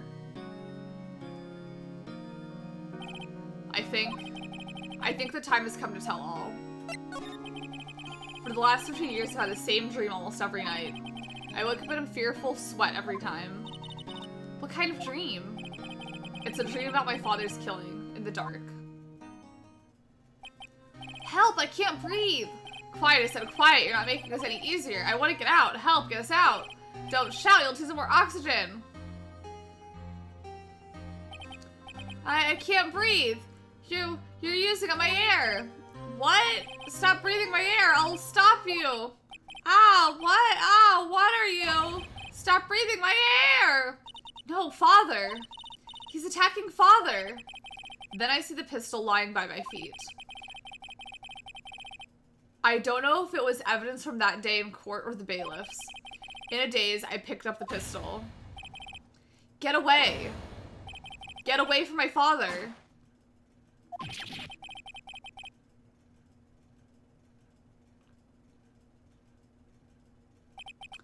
And with that scream, I wake. It's a bone-chilling scream. A scream that has rung in my ears for the past 15 years.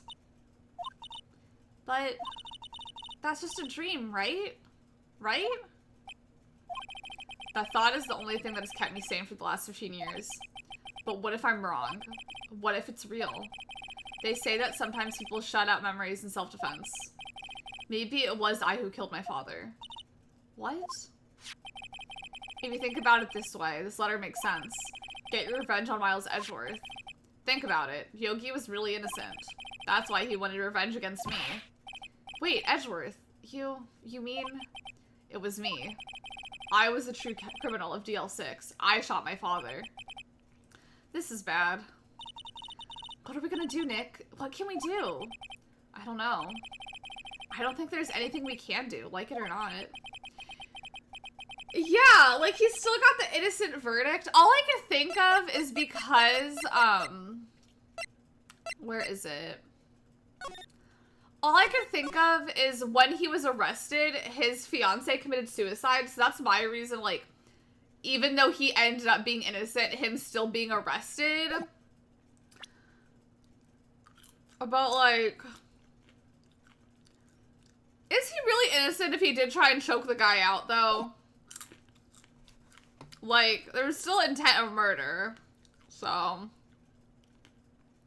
If there's someone else who knows a lot about the DL6 incident, maybe. There is! There's someone else who knows about DL6. Who? It better be this man. That sentence being punctuated by the crunch of a goldfish. I'm trying to get through my snacks.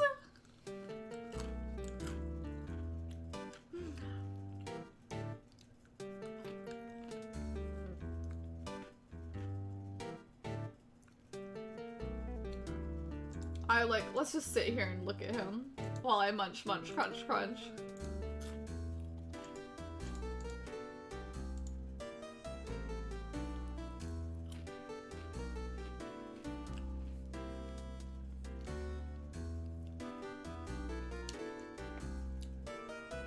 Let's choke on the goldfish. Mr. Grossberg. Aw, hello there. What's wrong? You look troubled. No kidding. I can't believe you're not. My. Just calm down and tell me what's happening. It's Mr. Edgeworth. He...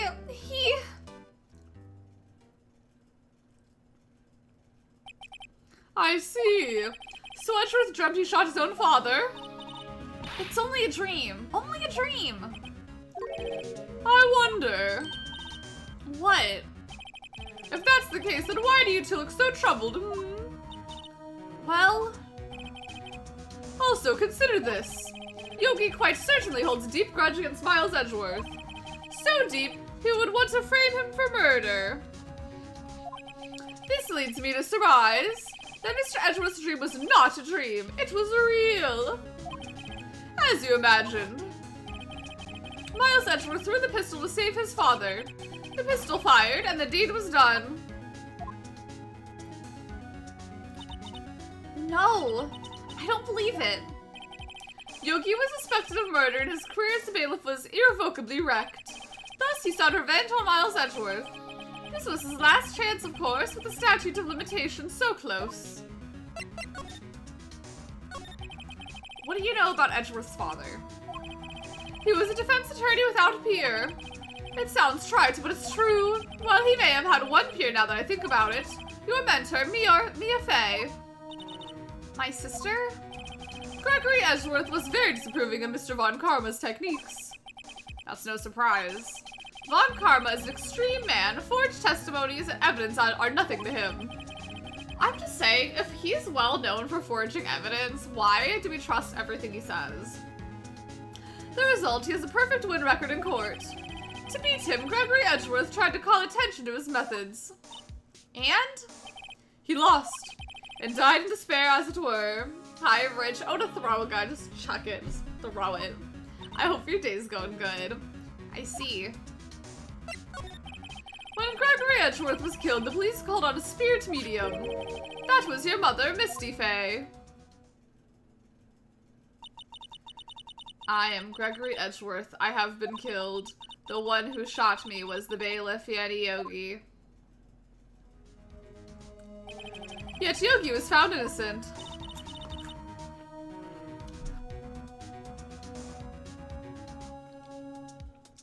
That's why my mother left us. Everyone called her a fraud. That's right, everyone thought she was, you see. Yet, now that I think about it, it seems the one who lied was Gregory Edgeworth's ghost. Gregory Edgeworth must have known who shot him. I don't believe it. So you're saying he falsified his testimony? That Edgeworth's dad lied to protect his son. It's only a possibility, mind you, but a possibility nonetheless. I have some things to present. Oh, so this is the letter. It does seem that Yogi was following this letter when he killed Hammond. But why kill Robert Hammond? Yeah. He was a skilled defense attorney, but he defended clients not for their own sake, but for his own.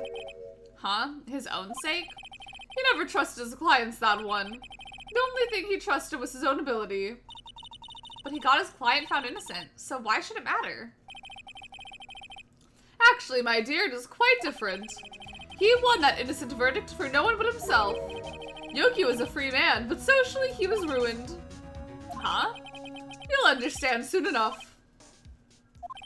Wait. What is it? This letter. I've seen this handwriting somewhere before, a long time ago. Whose handwriting was this? Do you have any idea who wrote this?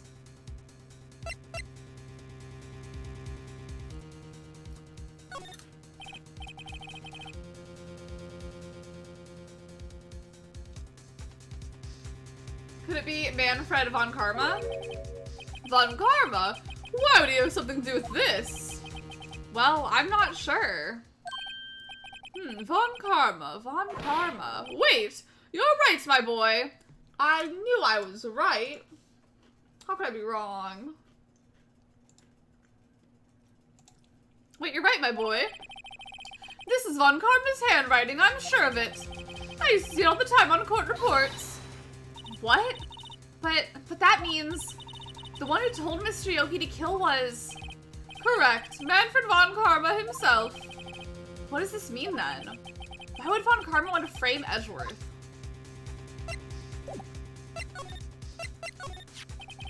If it is truly Von Karma who wrote this letter, then he would know the truth.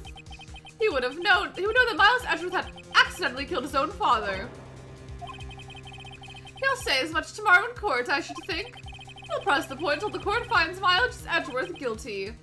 Oh no. But how could Von Karma know about Mr. Edgeworth's past like that? Even Mr. Edgeworth thought it was just a nightmare. That I do not know. Yet I do know that Von Karma is both persistent and a perfectionist. He may be seeking to satisfy a grudge against Gregory Edgeworth by hurting his son. What do you mean? It was 15 years ago. Von Karma met Gregory Edgeworth in court, and Von Karma did win. But he didn't make it through the trial unscarred. What happened in the trial between Edgeworth's dad and Von Karma? Welcome back from the Redactyl. How did it go for you? Yeah, his hair and mustache both look very toupee-like. Von Karma got the guilty verdict he wanted. He won the trial. But Gregory Edgeworth accused Von Karma of faulty evidence. And though he lost the trial, Mr. Edgeworth's accusation stood. Faulty evidence? It was the only penalty Von Karma has ever received in his career as a prosecutor. Gregory Edgeworth dealt a blow to his perfect trial record. Wow. I had a nice time. That's good. I struggled a little. I struggled a little bit a lot, I won't lie. I had to phone some friends. It must have been quite a shock for Von Karma. He took a vacation for several months after that, you see. A vacation? Yes, an unusual event for the man. That was the first and the last vacation he's taken in his many years of prosecuting. Really? He doesn't take vacations? Like go to the sea or to the mountains? I was motivated by wanting to beat Taylor's score, which helped. Did you end up beating Taylor's score? Did it work?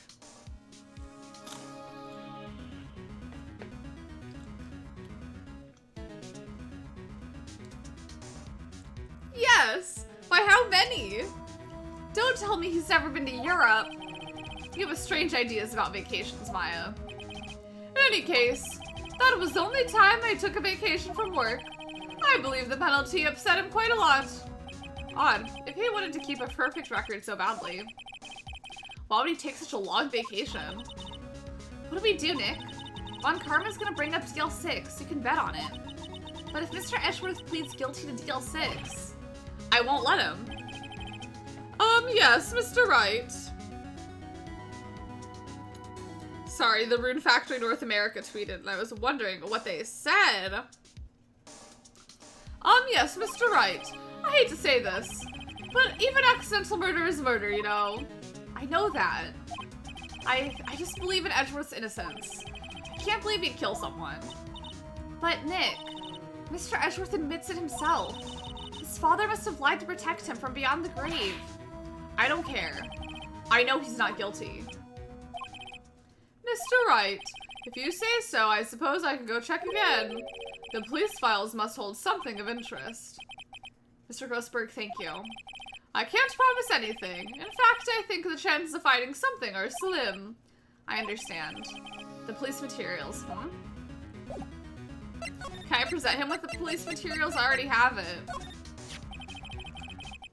By like 12 or something? Ooh! Is it Miku's birthday? I can retire now. I will not be retiring.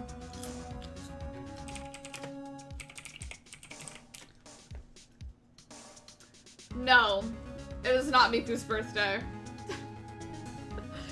Miku was created on August 31st.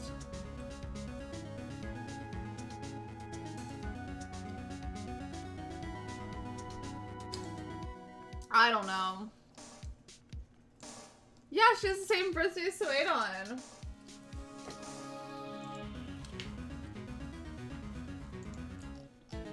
Yeah, see? Nailed it. This incident took place 15 years ago. So tomorrow we'll see the completion of not one, but 2 trials. All thanks to the statute of limitations. However, I'm afraid the damage the DL6 incident has done will never be erased.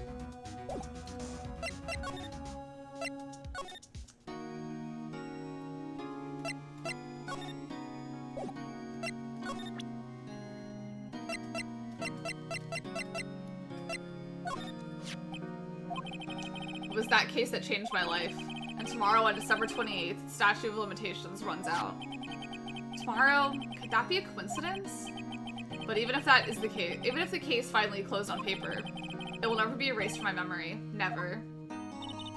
Poor Mr. Edgeworth.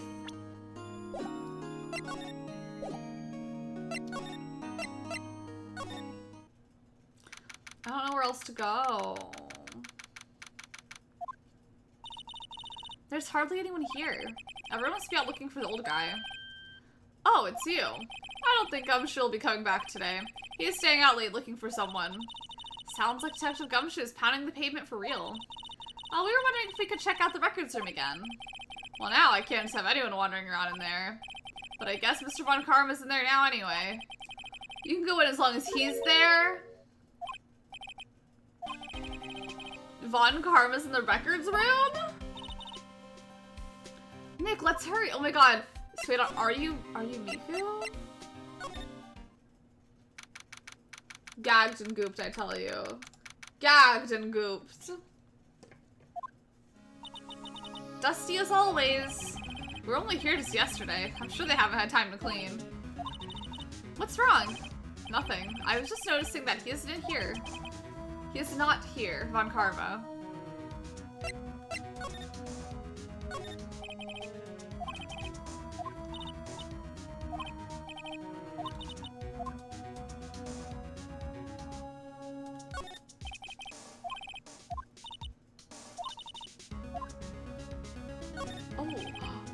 What's this? Huh? One of the drawers here is open. Someone must have been looking in it recently. The label says unsolved cases evidence. Unsolved cases? Nick? The file for deal 6, it's completely empty. What? What are you doing in here? Eek! He looks so terrifying from the front. Yeah, he's a tampering tamperer. He's about to tamper with this evidence. And we just have to sit here and let him? Von Karma! You! How'd you know my name? Huh? Have we met? What are you saying? We see each other every day, don't we?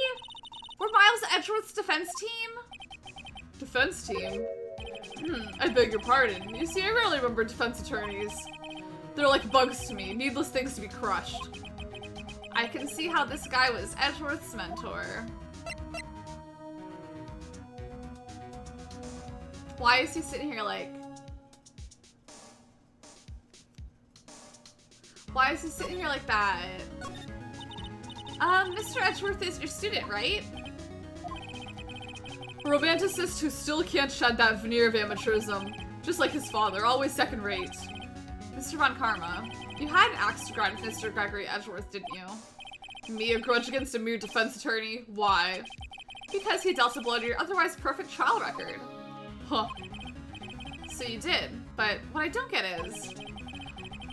Y'all, I don't think I took care of my bimbo today.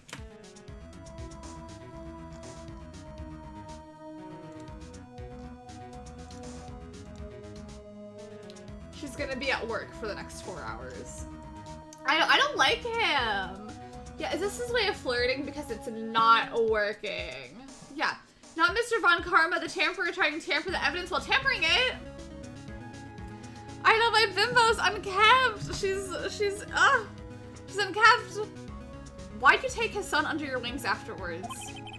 The son of your most bitter rival. That, my dear attorney, is none of your business. Tomorrow will be the last day of this trial. It's been a while since I've had a defense attorney last this long. Still, you will lose in the end. Miles Edgeworth will admit his own guilt. His guilt of 15 years ago, you mean? You're quite the researcher. If you've done your homework so well, then certainly you must understand. You know what Miles Edgeworth will tell the court tomorrow. We were right. So Von Karma is going to bring up DL6 in court tomorrow. Hey, Mr. Von Karma! What's this? Have a look at this. This was you, wasn't it? You instructed Yanni Yogi to commit murder. Yanni Yogi. How many years has it been since I've heard him called by that name? He's a fool. I told him to burn it after he read it. So you admit it? You wrote Mr. Yogi this letter? Yes, my dear defense attorney. Thank you for taking the trouble to bring it to me. You saved me from a lot of needless hassle. What? Nick, what is that thing? A stun gun for self-defense, usually. Indeed.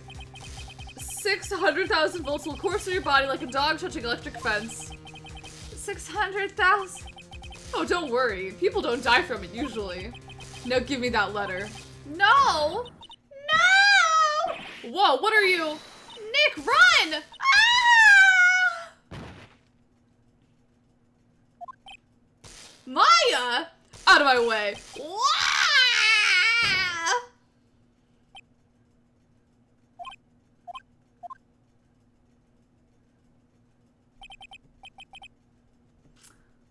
He got me, gal. The letter's gone, of course. And he took the DL6 evidence, all of it. Back to having no clues. Wait, Maya jumped first. Maya, is she okay? Yeah, I was supposed to run. Maya? Maya, open your eyes. It's gonna be Mia in there. Maya! The letter, did he take it? It's not Mia, it is still Maya. I was wrong. I was just saying things that I could have said. Yeah, we failed the quick time event. Oh my god, oh my god, oh my god. Did she actually die? No. She did not die. Huh? Oh yeah, are you okay? I couldn't stop him. I jumped as fast as I could, but one shot from that thing knocked me out cold. I'm useless. I'm no good as a lawyer or a medium. I can't even call my sister. Not even now when we need her the most. I wish I hadn't woken up at all. Maya! Oh, there has to be some way I can help her. I better do something about her self-confidence first. Maya? She's holding something. What is that? A bullet? DL6 incident evidence number 7. Take it from the heart of Gregory Edgeworth. I remember. Von Karma was holding this when Maya jumped him. I'll prove it to you, Maya. You're most definitely not useless. I'll prove it to you in court tomorrow. I'm just saying, why did we show him the letter instead of, like, I mean, I know I'm the one who did it. Like, I know I'm the one who did it. But, like, why would me having to show him the, like, why would me showing the letter, like, why would I do that? Like, why would I not hold on to that until court tomorrow?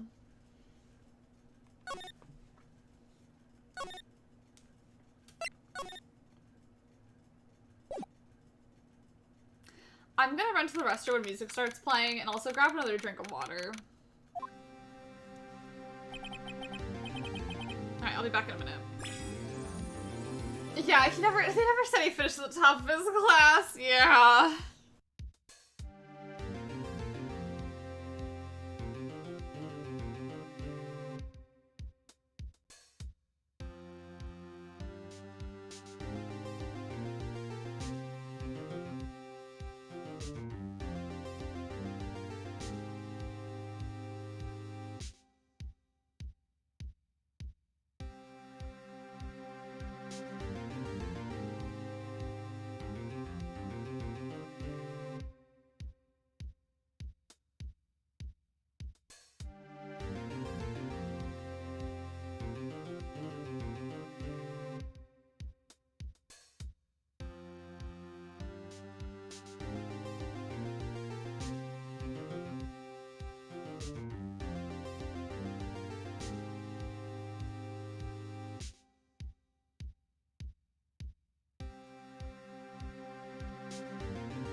Hello, I grabbed 2 bottles of water. Hi, Cal. Hello. I hope your day's going good. This is it, Judgment Day. Today things are gonna get settled at last. A lot of things. Wow. What's the big idea? Sorry, Nick. I only touched your shoulder. I guess the shock hasn't worn off from my run-in with the stun gun yesterday. Anyhow, today's the last day of the trial. Good luck, Nick. Yeah, thanks, Maya. Do y'all think this trial will take less than 2 hours? Edgeworth is looking glum as always. I hope Von Karma doesn't push him too hard. Whoa! What are you doing? Sorry, I'm sorry. I just thought I'd cheer you up with a pat on the back. Maya. Maybe you should go outside and discharge. Right, good idea. Try not to electrocute anyone on your way out. Whoa, yeah, pal! What's gotten into that girl? Detective Gumshoe. I have to adjust my blanket. Personally, I don't think anything in this game takes less than 2 hours. Yeah, that's how I feel. That's how I feel. Because I want to go to the bookstore today because, what do y'all believe?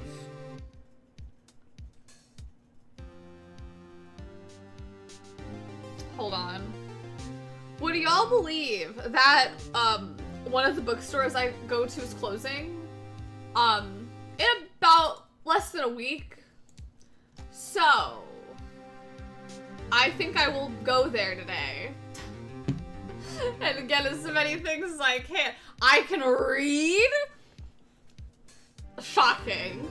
I know. I love a sale, so I'm gonna be over there doing that. So, but I think I'm also gonna get Chinese food, and the Chinese food place is closed from 3 to 4?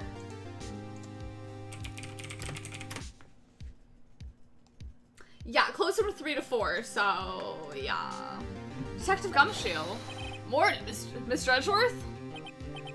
Good morning. How'd it go, Detective? Oh, how'd it go, Detective? Have no fear. As promised, I've captured our runaway caretaker. I just brought him in. Took all night, pal. Thanks, Detective Gumshoe. You must be tired. Yeah, I need more manga. This computer access is driving me bonkers. I really cannot do any of the work I need to do. That is so annoying. How long do they have to, like, be in control of your computer?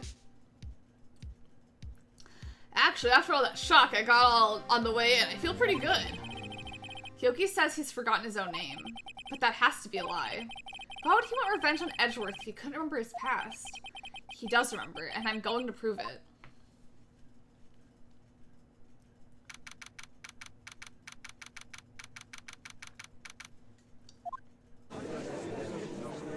Here we are. Court is now in session for the trial of Mr. Miles Edgeworth. The defense is ready, Your Honor. The prosecution is ready. Aha. Well, right, very well. We have reached the final day of our proceedings in this trial. I ask that the prosecution submit decisive evidence. Understood. Come on. Don't be awed into silence by everything he says. Very well, Mr. Von Karma, your opening statement. Right. Thanks to Detective Gumshoe's efforts, the boat rental shop caretaker has been arrested. In yesterday's trial, the defense asserted that the caretaker was the murderer. However, the caretaker has yet to confirm this. I would like to ask the defense to cross-examine him as much as necessary. Very well. Please bring the witness into the courtroom. An hour and a half, I'm just sitting here doing nothing, watching a bunch of stuff come in that I need to do because my whole computer's taken over. That sounds so stressful. It's like, hey, can I just tell you what to type in response to these?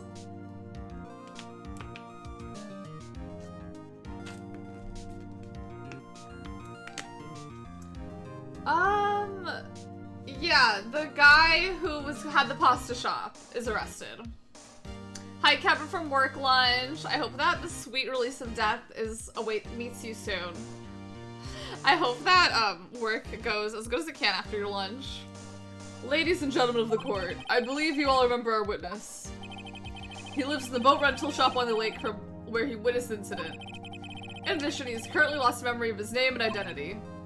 Witness? Why'd you run away yesterday? The witness was not running away, as he will now testify.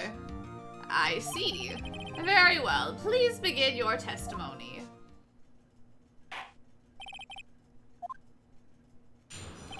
Getting into this. Why I left court. I need to make my fan higher. It's so hot in here.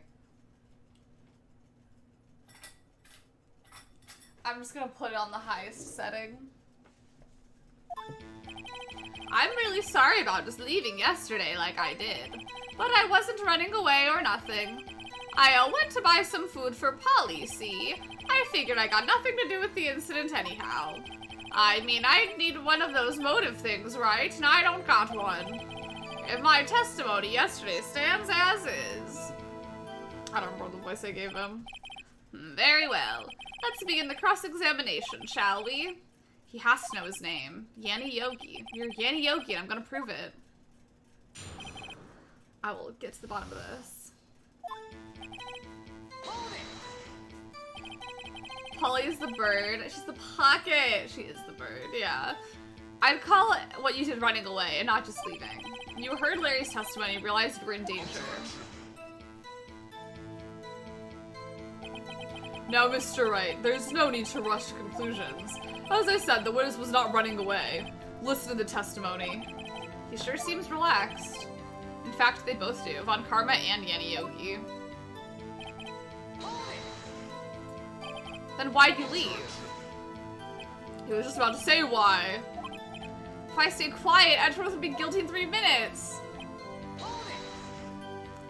Food? Well, Polly is a bit of a gourmand, you see. She only eats these higher quality bird pellets from France. They only have them in the big pet shop downtown. But you weren't arrested until this morning. Why didn't you go back to the caretaker shack? Well, I kinda got lost, you see. The little finger wag, the little... He says, not happening. The witness has trouble remembering things sometimes. When the police apprehended him, he was on his way back to the shack. Yeah, right. Nice try, Von Karma. No one's gonna believe that. I see. So he was lost. Please, Your Honor, come to your senses. You've lost much of your memory, is that correct? Yup, seems like it. Then how can you know you didn't have anything to do with the incident? Or maybe you're lying about not having your memory, You know exactly who you are. The witness has testified quite clearly that he has no memory of who he is. If you claim he's lying, then show the court proof. How am I supposed to prove what's going on in that old... I don't know what that means. Head. Old man's head. That's impossible. I'm glad you come to your senses, Mr. Wright. Very well, witness. Please continue. How could you say you had no motive? I say you do. You had a grudge against Edgeworth and the victim, Robert Hammond. That's why you took revenge on them, right? Please don't make me repeat myself, Mr. Wright. This witness has no memory of anything beyond several years ago. He can't hold a grudge. It's impossible. I have to prove he's lying about his memory. Otherwise, I'm gonna make this the same thing over and over. Might I say something, Mr. Wright? Yes? Yes, Your Honor? You've been saying the same thing now over and over. You've been calling the witness's memory of the past, or lack thereof, into question. But does that really have anything to do with his current case? Of course, Your Honor. The witness has said he has nothing to do with this case, and no motive. Both of these statements are lies. Order, order! Mr. Wright, there's a serious problem with your claim. Or are you just saying... Are you saying you know who the witness is? Of course, Your Honor. Ho ho, now that is interesting. I would like to know myself. So who is he? Don't play dumb, Von Karma. Mr. Wright, please tell us the witness's name. His name is Yanni Yogi, a former court bailiff. Yogi? That name seems familiar. Oh! Yanni Yogi from the DL6 incident. Figures the judge would have heard of it. It was such a famous case. But what does this mean? Your Honor, if this man is Mr. Yogi, then he has a clear motive. Tisk, tisk, tisk. Jumping to conclusions again, Mr. Wright. This witness, is Yanni Yogi. Fascinating. However, how do you propose to prove that to this court? This is a court of law, as you may recall. You need proof? And allow me to repeat once more that his witness lost his memory. This is it. I have to do this now. If I can't prove he's Yogi right here, right now, then I've got nowhere else to go. Nick, how are you going to prove it? How can you prove that he's Yanni Yogi? It's okay. It's actually quite simple. Your Honor, please take this man's fingerprints. Then we'll compare them to the fingerprints on file for Yanni Yogi 15 years ago. I see. Oh, I see. That makes sense. Yeah, oh to be tisk tisk tisk dat. I know. Next time he does... Huh? I'm so very, very sorry, Mr. Wright. Why? The witness has no fingerprints. What? What? No fingerprints? You see, before I worked as a caretaker, I worked at the chemical plant. I burned my fingers working with this stuff. Yup. What? Yogi, you sneak. You burn your fingerprints off to hide your past. Well, if the witness has no fingerprints, I guess we will not be able to prove his identity. No. Well, what will you do, Mr. Wright? It seems that the case has been decided, no? No. I know what happened. I know everything. I just can't prove it. But no, I can't let it end like this. I can't lose. There has to be another way. There's no one who can testify as to who this witness is. No one. Nick, what are we gonna do? I hadn't even considered that he might have erased his fingerprints. What do I do? Well, Mr. Wright, perhaps you'd like to cross-examine his parrot for a little comic relief, huh? Yeah, very funny. You're a sore winner, Von Karma. Wait a second. Cross-examine his parrot? What is it, Nick? No, you're not going to... Your Honor. The defense would like to take Mr. Von Karma up on his proposal. Take Mr. Von Karma up? On my proposal?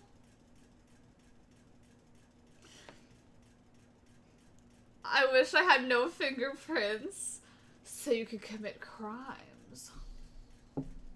I see right through the charade. I wish we were gonna chemical plant to actually burn off my fingerprints. Yeah, this seems like... I don't want my little phalange fingerprints to be burnt off, though.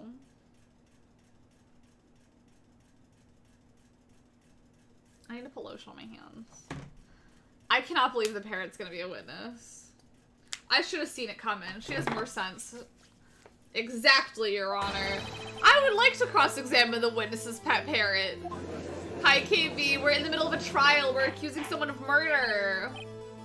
Order, order. Well, what do you think, Mr. Von Karma? Need you even ask? This is a farce. I object. Wait a second. I object to your objection. You were the one who suggested I cross-examine the parrot, Von Karma. I have a right to do as you suggested. Well, if you're so desperate, then please be my guest. Of course, should you go through with this, and nothing comes of it, then I hope you're ready for the consequences. Nick, this is crazy. Well, still want to go through with the little game? Yeah. Let the parrot take the stand. I will cross-examine her, Your Honor. This is the most ridiculous thing I've ever heard. Von Karma's rigged every person's testimony, every piece of evidence, except the parrot. She's my last chance. At least, I think so. Bailiff, bring in the parrot. Bring in the dancing lobsters. I'm a little sent. That's quite a bird. Please tell us your name. Name. The witness is ignoring me. Must hurt to be ignored by a bird. Very well, witness. Who is your owner? Please testify for us. Who is your owner? Hello. Hello.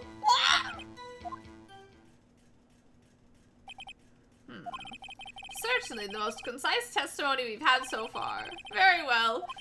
Right. Begin the cross-examination. What are you going to do, Nick? I don't know. What do we do, Maya? I'm gonna press everything.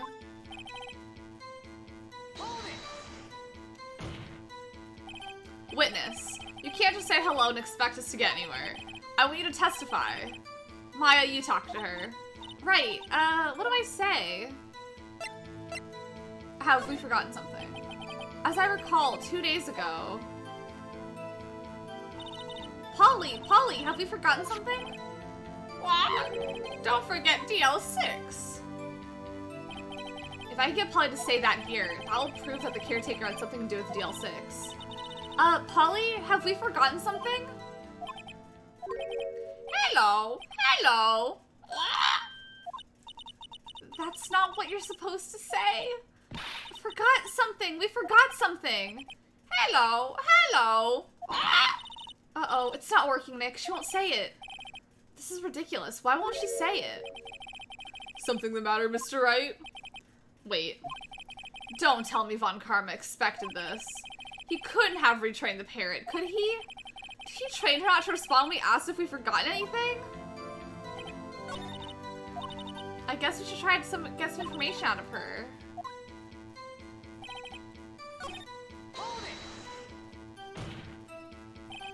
Witness, you're here to speak. You must speak to me.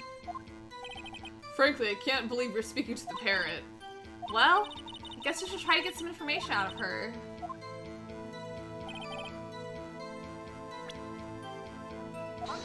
Oh, wait, that's not what I wanted to show. I was just clicking.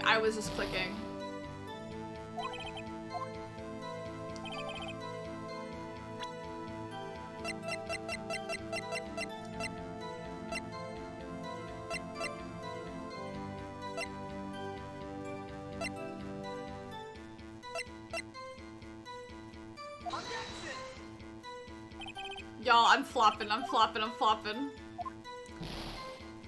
Maybe I will save. Maybe I will save before doing something else.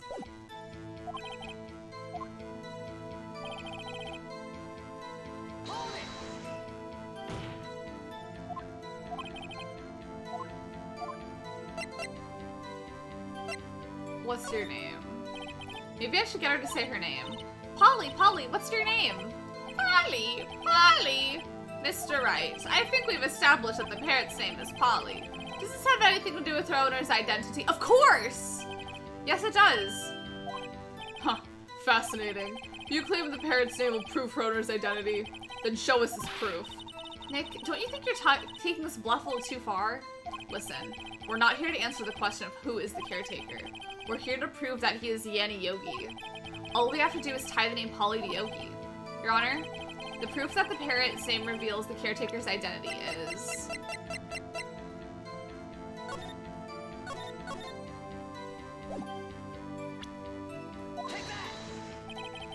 I will say, I knew what I needed! The DL6 case file? That's quite a large file you have there. Which page is this proof on, then? Show us or stop wasting our time. Very well. Mr. Wright, please show us the page. Where in this file is the information connected? I don't know. Suspect data. It's on the suspect data page. This page has all the information about Yanni Yogi. Right after he was arrested, his fiancée committed suicide, see? Indeed, it does say that, yes. What was his fiancée's name? Polly Jenkins. Polly! Exactly, Your Honor. He wanted to remember the name of his fiancée who had committed suicide. That's why he named his parrot after her. I see, I guess that is possible. Bah, a mere coincidence, that's all. My granddaughter has a dog she calls Phoenix. Well, Mr. Phoenix Wright, does that make you my granddaughter's fiancé? She's only 7 years old. Indeed. Alone it is a little weak for evidence in a murder trial. We would need some other corroborating evidence. Where am I gonna find that? Nick, we're getting closer. One more. If we can just get one more piece of evidence. Right, but what? Very well, witness, you may continue. I'm gonna try and press on the what's the safe number. Maybe I'll get her to say this number for the safe. Huh? The safe? Why? Let's try to get her to say anything, okay? Polly, what was the number of the safe in the shack? 1228.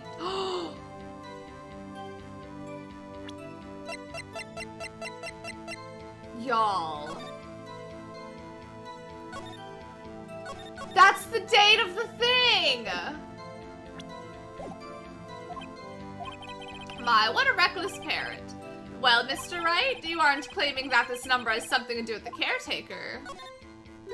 Actually, it does. That's why I had her say it. Oh, ridiculous. Your birthday! How could the number to safe tell us what the caretaker is? Show us your proof. What could possibly link the image, the number to the caretaker's true identity? May I present this again? The DL6 case file? What is this obsession you have with that case? Mr. Wright, where is the file? Is something related to the safe number? It's on the case summary page. The case summary? Specifically the date on which the DL6 incident occurred. The date of the incident? December 28th? Why, that's today's date, 15 years ago. And the number of that safe is 1228. 1228. Ah! He used the date of the DL6 incident as the number for his safe, Your Honor. That's how important that date was to him. I see, it certainly is an interesting coincidence. People often do set their secret numbers to dates. That is not tangible proof. I set my ATM card number to 0001 because I'm number 1. This is... Hack into it, y'all. Hack into it. This has nothing to do with the date. Nothing. The dots are connecting. That's enough. I think we've reached a conclusion here. This is a mere coincidence, that's all. True, that is a possibility. However, two coincidences at the same time seems more like a pattern to me. What are you saying? Summon the caretaker of the boat shop immediately. Yeah, time to steal his card. Witness, tell us your name. Wait, this witness, he doesn't remember. No, it's okay. I have accomplished what I wanted to do. I'm done. Nick, he looks totally different.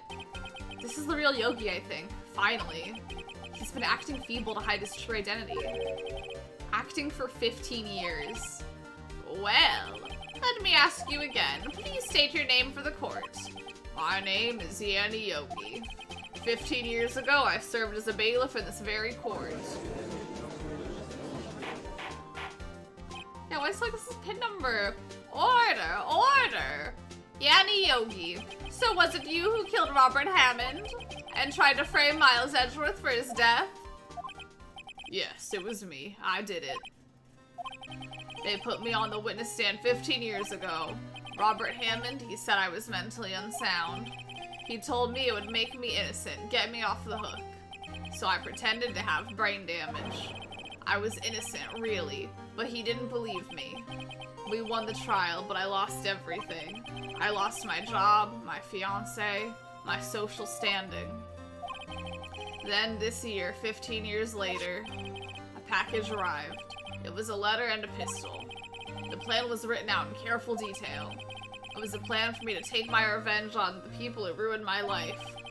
I didn't care who had sent it. I thought this was my chance after 15 years. This was it.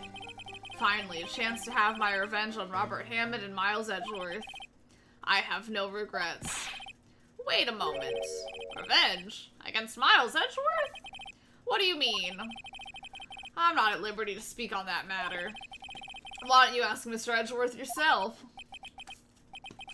Anyway, I admit it. I was the one who killed Robert Hammond.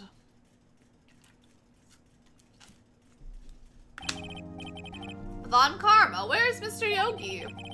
Under arrest, Your Honor. I saw no room for error in his confession. Then the defendant, Miles Edgeworth, is... innocent, in this case at least. Very well. Will the defendant please take the stand? Hey, there are a few mysteries left unsolved. Still, you are cleared for suspicion for this particular case. So I'd like to pass judgment on the murder of Robert Hammond. Any objections? I don't believe it. Why isn't Von Karma saying anything? Very well. This court finds the defendant Miles Edgeworth not guilty. Thank you, thank you. Ah, yeah! Celebration and cheers. That is all. This court is adjourned. Objection! Did someone just say objection? It wasn't Von Karma. Wait, but that means... No. Edgeworth? Your Honor, I object to your judgment. What do you mean? I'm not innocent at all. As we've heard, Yogi killed Robert Hammond in revenge. But revenge for what? Nick, Edgeworth is trying to confess. He's gonna say he's guilty. He's gonna tell them he was the murderer in the DL6 incident. He's gonna tell them he killed his own dad. Uh-oh, what do I do?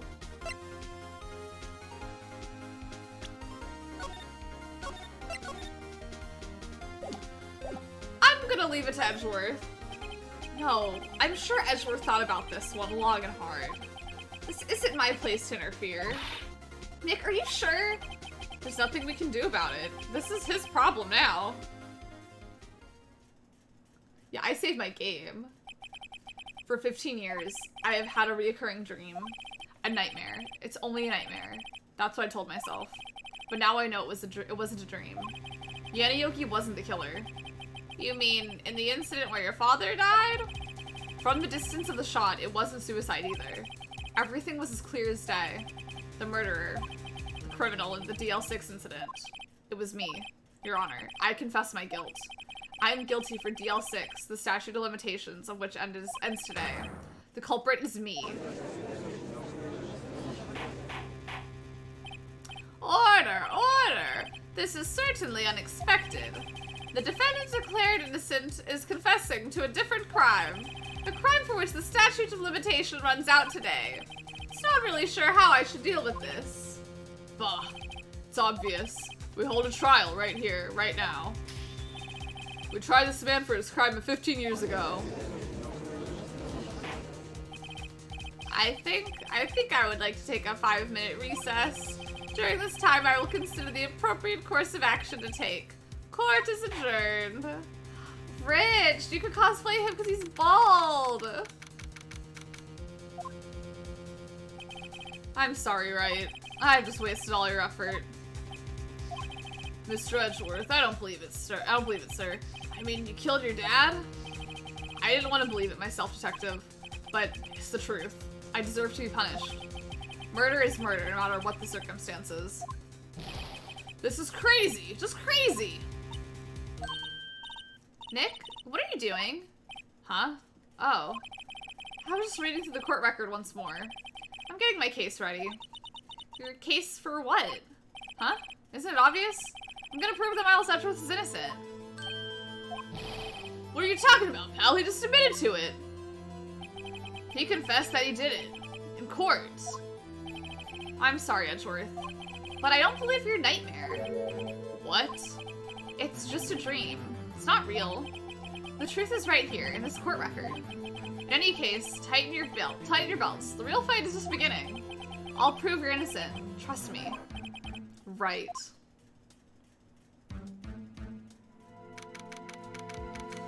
He'd better be innocent. Could you imagine all this and he's still guilty? Now then, I would like to resume our trial. Judge, Miles Edgeworth has admitted his own guilt. He has confessed his crime. Let us begin by hearing his testimony. Was that good? We dab on guilty Edgeworth. Hi, Tulips. Hello, I hope your day is going super good. We are just starting. Well, we've cleared Edgeworth of one thing, and now he is taking credit for something else. That was worth every point. Oh, good. I'm glad. And hi, Glass. Hello, I hope your day is going good. Also, if anyone here is not following Tulips Blooms, y'all are so wrong for that. A Fortnite pro, a Mario Tennis Aces professional, has every single possible meme and reference on a soundboard. The vibes are just immaculate, and I always have such a good time when I'm there. So if you're not following Tulips, please, please, please go follow. You're wrong if you don't. I know, Glass, I hope you've been good. I hope you've been making it and chilling and vibing and having a good time.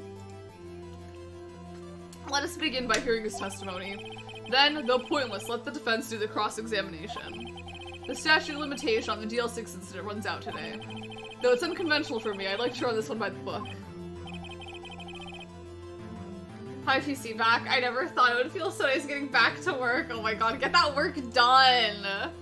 I see. Does the defense have any objections?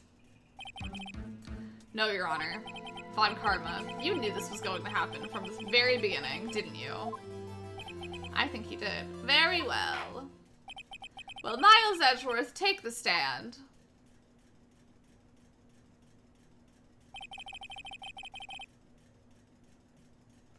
Will the witness state his name and profession?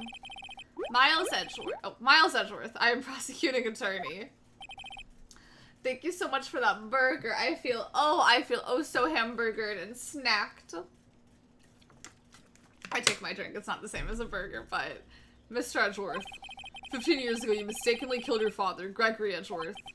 Is that correct? It is correct. Then testify about this matter to the court. When Edgeworth was telling me about his dreams yesterday, I noticed something. One detail didn't quite fit. That'll be the key, but only if I could get it to work. Please, please. Oh, I'm gonna get it to work. I will do what I can. 35% saucy Annie, I'm so sorry. I'm sorry the sauce is not with you today. Denny, oh my god. I'm well sauced, you're sauced up. How am I doing? 71, I feel that 71. I feel it for me. I do. That day I had gone to the courtroom to observe one of my father's trials. I was about to leave, an earthquake struck, trapping us in the elevator. My father and Mr. Yogi lost their composure and began to argue. Just then, something heavy fell at my feet. I picked it up and threw it at Mr. Yogi. I wanted to stop them fighting. A moment later, there was a single gunshot, then a scream. It was a terrible scream. I remember it to this day. That's all. I thought the gun went off twice. And until now, you thought this memory was a... Do I have a record for this?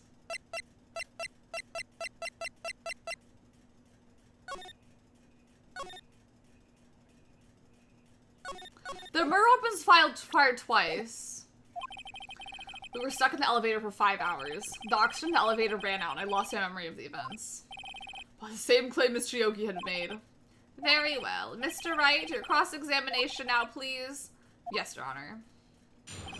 Get me to where he talks about the shot.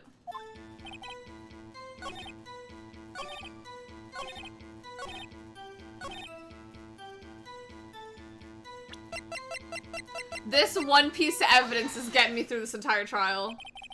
Are you sure you only heard one gunshot? Yes, I'm sure of that. I heard the one shot and the scream. Then everything faded. I was unconscious until the rescuers came. I see. No, Your Honor. Unfortunately, you don't. Look at this file one more time. Probably not the last time. Oh, look at my embarrassing sauce level. I look away. I do not acknowledge. I do not acknowledge the level. This plainly contradicts the witness's testimony. Oh, getting higher, getting higher. The first one was more accurate, oh no. You do enjoy trying out that file, don't you? I don't accept this evidence. I'm just saying, Karma took all my other evidence. This is all I got. Unless you can tell us what page it's on. What page contradicts Mr. Edgeworth's testimony? Look at the victim data in this file. It says it quite plainly. The murder weapon was fired twice. That's not very saucy. Miles Edgeworth only heard one gunshot, yet the murder weapon was fired twice. The first shot was the accidental firing when the pistol was thrown. So, who fired the remaining shot?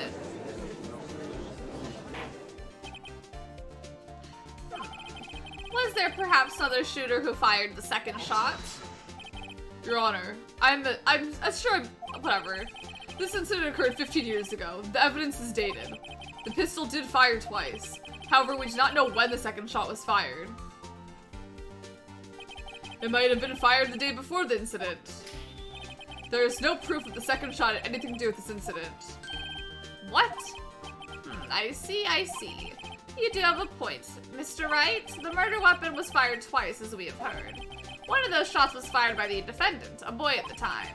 Do you have any proof that the other shot fired had something to do with this case?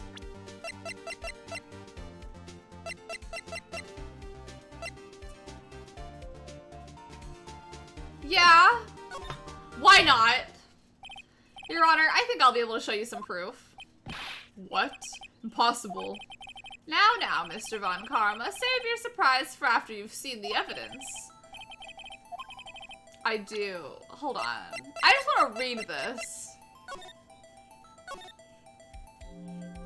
Okay, one bullet was found in the heart. Okay, I see.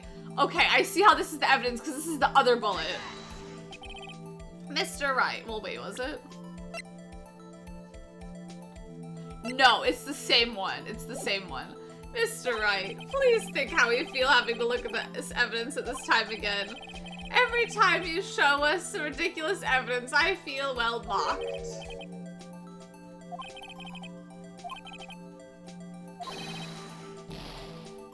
I was so confident.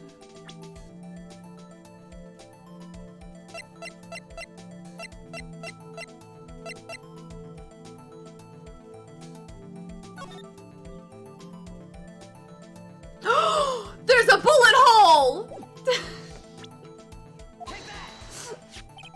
Look at this photograph. Look at this photograph. This is a photo of the scene of the crime 15 years ago. I can see that the victim lying there is Gregory Edgeworth. This proves the murder weapon was fired twice at the time of the incident. This photo proves it.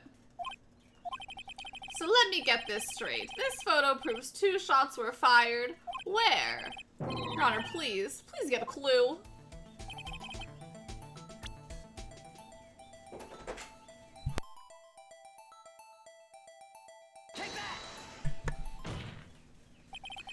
As should be obvious, the contradiction is here. I see a bullet hole in the door. Your Honor, Gregory Edgeworth was killed by a shot from the pistol. Yet there's also a bullet hole in the elevator door. We also know that the murder weapon was fired twice. Thus, someone other than Edgeworth fired that second shot. Order! Order! Wake up! Who knew it's me? It's you! Get a clue! Mr. Wright, what are you driving at? I think I really got the momentum of the beat of the latter half. It's simple, Your Honor. At the time of the incident, 2 shots were fired. One went to Gregory Edgeworth's heart, the other hit the elevator door. Remember that the defendant lost consciousness after the shot he fired rang out. In conclusion, we must agree that the second shot was fired by someone else. Mr. Wright, but who could that someone else be? The murderer, of course. Do the second half be? Yeah, I got there. I knew I should have stepped in before your wild fantasies got out of hand. Mr. Wright, look once more at the DL6 incident case file. Look closely. Try the case summary page. The case summary. That's on page 1. Look what's written in there. Not a single clue was found on the scene. If the pistol had indeed been fired 2 times, then the other bullet would have been discovered on the scene. He does have a point. That second bullet has never been found. Why? Because the second bullet does not exist. The bullet that claimed Gregory Edgeworth's life was the one fired by his own son. That is the truth of this matter. This doesn't sound right. The whole truth. It was undoubtedly something else that made that bullet hole in the door. Like what? Order. I will have order. Mr. Wright has proven one thing to us quite clearly, that the murder weapon was fired twice at the time of the incident. However, as Mr. Von Karma says, the second bullet fired was not found. It is highly unlikely that the police merely overlooked the second bullet. So all we have is the single bullet fired. I'm afraid I have to discount the defense's claim.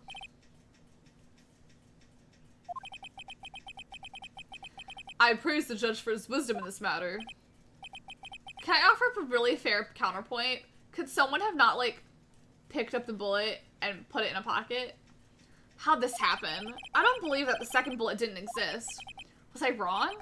Have I been wrong about this whole incident? What are you doing? Why aren't you raising an objection? I'm sorry, Maya. What? It looks like I was wrong. Nick? If the second bullet wasn't there, then all my conjectures are for nothing. No. But you said you'd do it, Nick. You said you'd get Edgeworth declared innocent. I'm sorry. It's just, when I saw the photograph, I thought the 2 shots had been fired. I was so certain of it, I thought I'd won. I thought there was another person, someone else who fired the killing shot. But now, I was wrong to think it could be that simple. This case has stood unsolved for 15 years. Nick. Well, it seems that we have finally cleared up this incident. Only 1 bullet was found at the scene of the crime. That shot was fired by Miles Edgeworth. Precisely. I would like to ask one thing of Miles Edgeworth before passing my verdict. Have you been paying attention to the trial so far? Yes, Your Honor. Do you have any objections? No. No, I do not. So you killed your father, though that was not your intention. Yes, I did. Oh no. He's accepted the guilt. Very well. The statute of limitations on the murder of Gregory Edgeworth runs out today. Therefore, I must pronounce a verdict on the defendant today, right here. Right now. Indeed. Does anyone have any objections? I've been here before. It's just like my first day in court. There are so many things I know I should be saying. My mind's gone blank. I can't find the words. I have an objection. Objection! Your Honor, I object.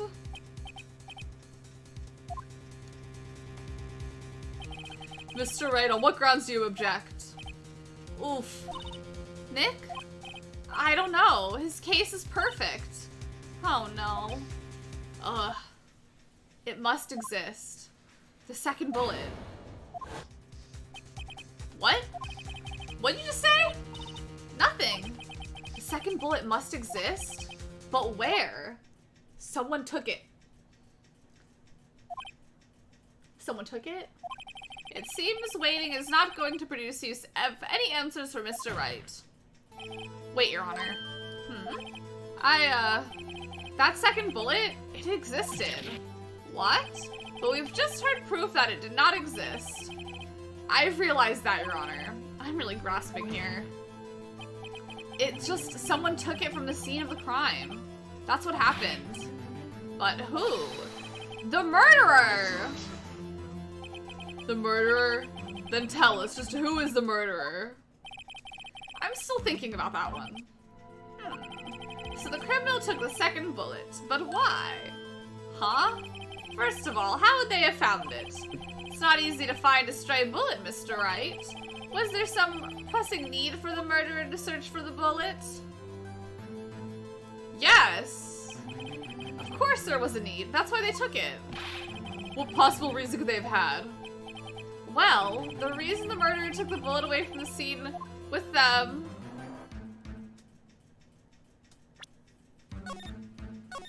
I don't know. Are these not the same answer? The bullet would be proof? It was a special bullet, so they took it with them. If that was the case, they should have taken the bullet from inside Gregory as well. Huh? Why would they only take one of the 2 shots fired? Oh, right. Mr. Wright, have you really thought this through? Can I load a save?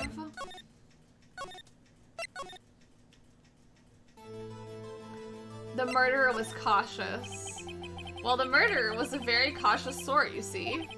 That's why the murderer had to search for that bullet. If that was the case, then they should have taken the bullet from inside Gregory as well. Huh? Why would they only take one? Oh. Oh, so no matter what, I would have gotten penalized? Oh. This isn't going so well.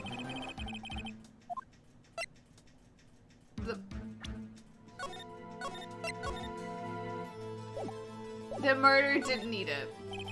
Why would the murderer have spent the time to look for the stray bullet? I haven't got a clue. What's wrong, Mr. Wright? The murderer had no reason to take the bullet. You don't want to admit it, but it's true. Had to take it. Had to take it. The murderer. What does that mean? You're thinking too normal. Think crazy. Don't think why the bullet was taken. Think why the bullet had to be taken. Mr. Wright. Yes, Your Honor. I have no idea what I'm doing. Well, the murderer had no intention of taking the bullet from the scene. But the murderer had to take the bullet. Had to? Mr. Wright, what do you mean? Well, for instance. For instance, what? Maybe the bullet, hit the murderer.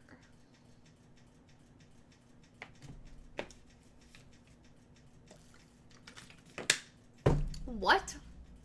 Maybe the bullet, hit the murderer. The bullet hit the murderer? Just saying, for instance. Yeah, we're divine pulsing here. I mean, if it hit you, you would have to take it with you. Wouldn't you? It's not like you could perform surgery right there. You know? Hi, fairest bear. Yeah, I'm here. Wait a second. I was just talking off the top of my head, but what if that's really what happened? Let me get this straight. So at the time of the murderer themselves was shot, and they left with the second bullet still inside of them, thus leaving only one bullet at the scene of the crime. Yeah.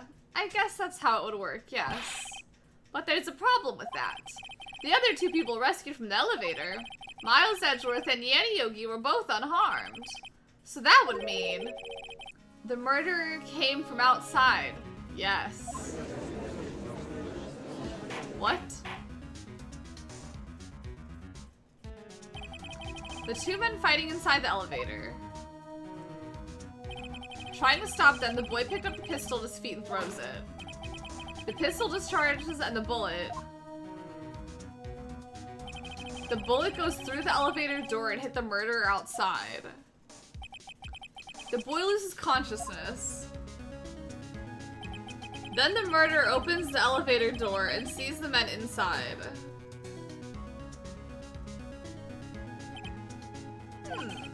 Mr. Wright, you are truly the most unpredictable defense attorney I've ever known. I can tell you're grasping yet I cannot deny the possibility of what you say. What are you saying? Deny it, deny it. No one involved with the incident was wounded. There was no murderer. No one was wounded at the time of the incident. He's right. I can't think of anyone. Hey, Nick. Huh? I just thought of something really crazy. Crazy? Remember what Mr. Grossberg said yesterday? Gregory Edgeworth dealt a blow to his perfect trial record. Wow. It must have been quite a shock for Von Karma. He took a vacation for several months after that, you see. Yes, an unusual event for the man. That was the first and the last vacation he's taken in his many years of prosecuting. What if Von Karma didn't take that vacation because of shock, but took it because he was injured? Which would mean it could only mean one thing. He was the murderer in the DL6 incident. He was the man who shot Gregory Edgeworth. It was Von Karma. Oh man. Something wrong, Mr. Wright? You seem dazed. Oh no, Your Honor. Well, you have indicated the possibility that the murderer came from outside. Can you give us the name of your suspect? Uh-oh. Should I come out and say it now?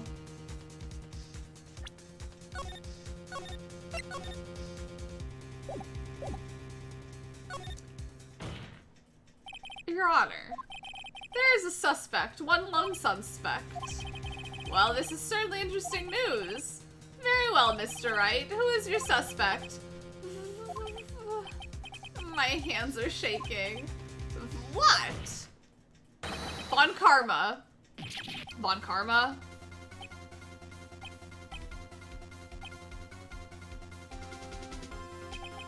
You mean the Von Karma, the prosecutor, the one standing right over there? Ugh. You don't object? I see no need. Why honor this ridiculous outburst in my objection? Because you took a vacation for several months after starting the day after the incident. Yet you pride yourself on a perfect record. Why would you take such a long vacation without any reason? So you're claiming that I took a vacation to heal my injury from the incident. Fascinating. Prove it. I would have needed surgery, no? Where'd I go under the knife at, Mr. Wright? Bring the doctor that operated on me. Have him testify. Ugh. Nick, let's find out who his doctor is. It's no use. Edgeworth? I know Von Karma, perhaps too well. He's perfect. He wouldn't leave clues. He probably didn't undergo surgery. That would leave a doctor as a witness. Ugh, nobody's that perfect. So what, Nick? Did Von Karma pull the bullet out by himself? I think it's still there. That's insane. No, he couldn't have. You can't just pull bullets out of yourself. Wait. What does that mean? That bullet has to be somewhere, but where? Well, Mr. Wright, can you produce evidence that proves that I was shot?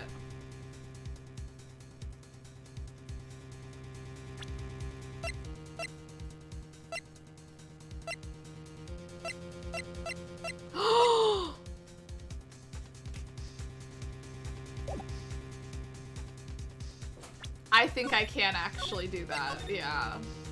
I think I can with my metal detector. Alright, Von Karma, I'll prove it. And I'll even use evidence. I know how you like it so much. What?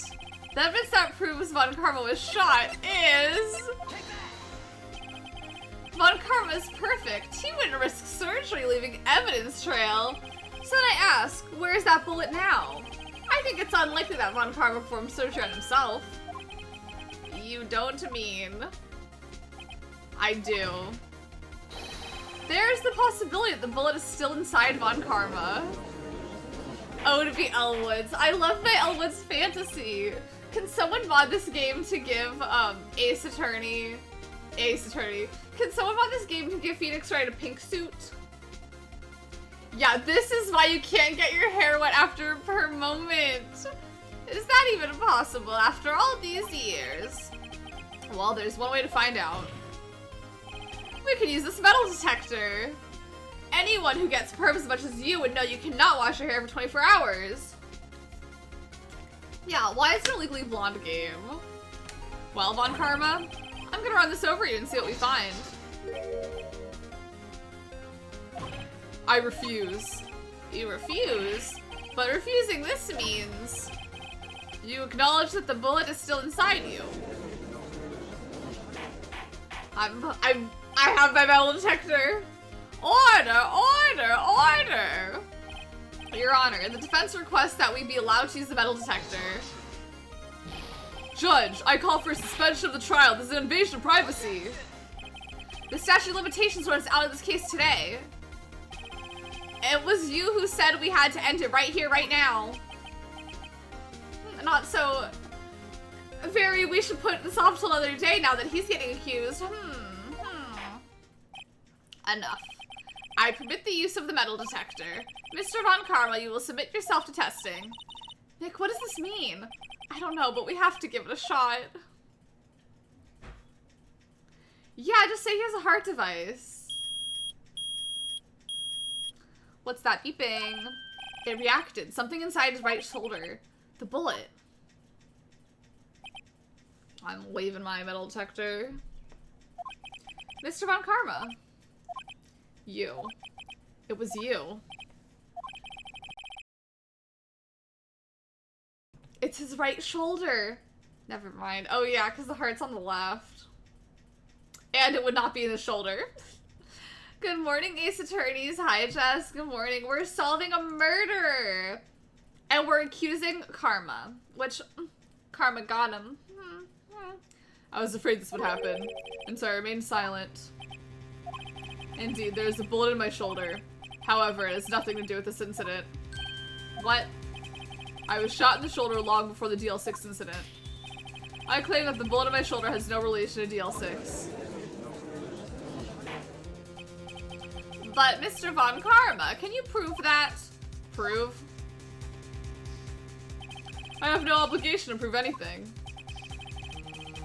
It is Mr. Wright who must prove something here, not I. Mr. Wright? Well, can you prove it? Can you prove the bullet in Von Karma's shoulder was from DL6? Of course you can't. You don't have any of the DL6 evidence. That's because you took it out of the records room yesterday. I'm just saying, has he moved his right arm at all? With no proof, you cannot convince me of any crime. Convict me of any crime. So sorry, no, Mr. Wright.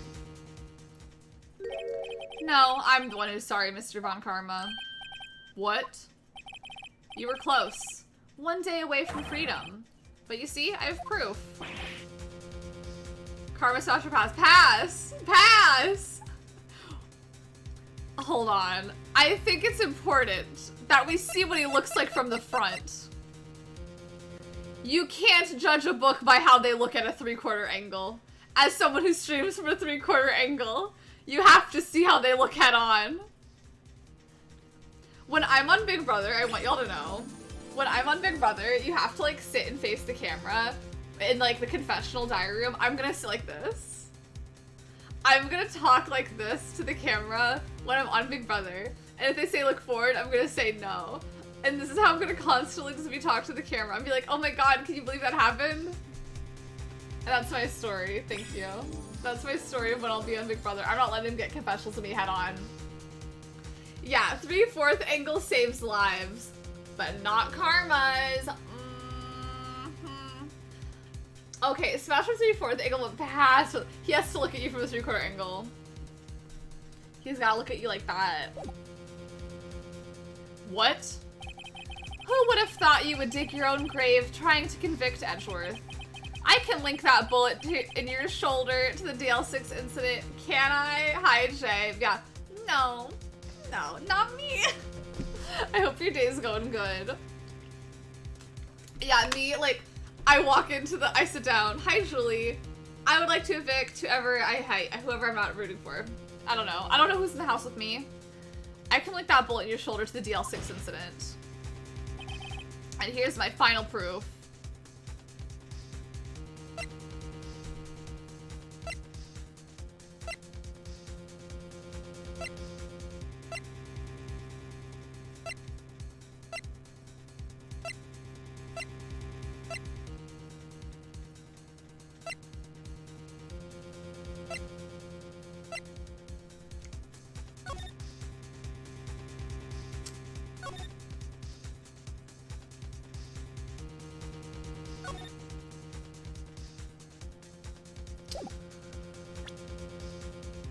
I don't have it.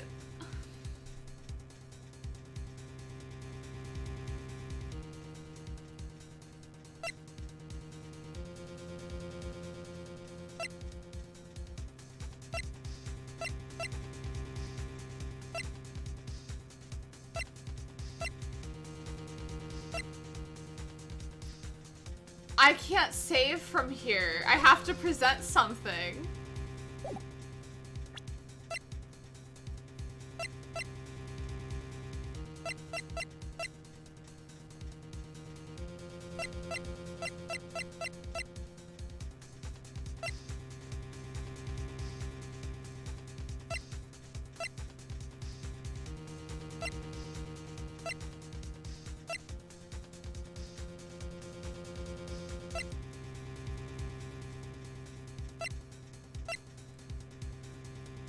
The parent's name is Polly.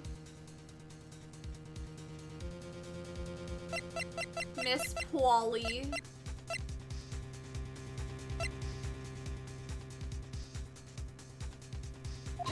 I got nothing.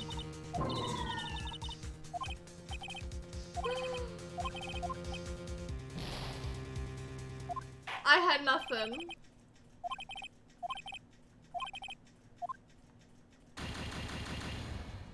Not the horse's name was Friday.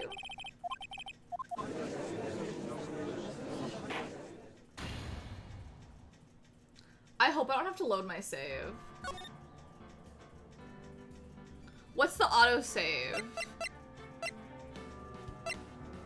Oh no. Okay, well. That I was shot.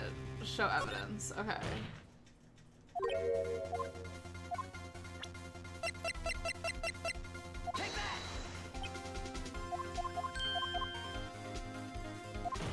Don't worry, I'm a queen of skipping past dialogue. We're gonna save like right before though, don't worry, don't worry.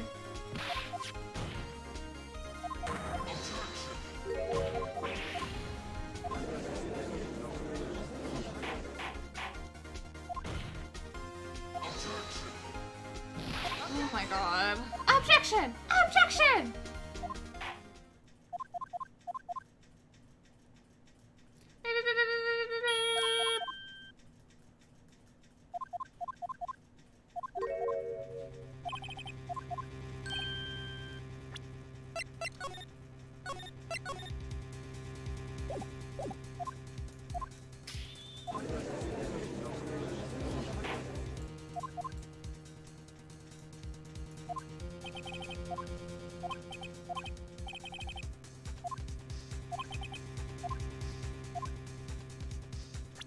Oh wait, hold on, I'll have to save yet. I'm trying to save like right before.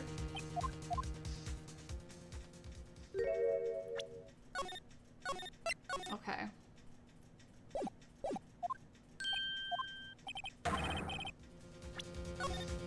This is like right there.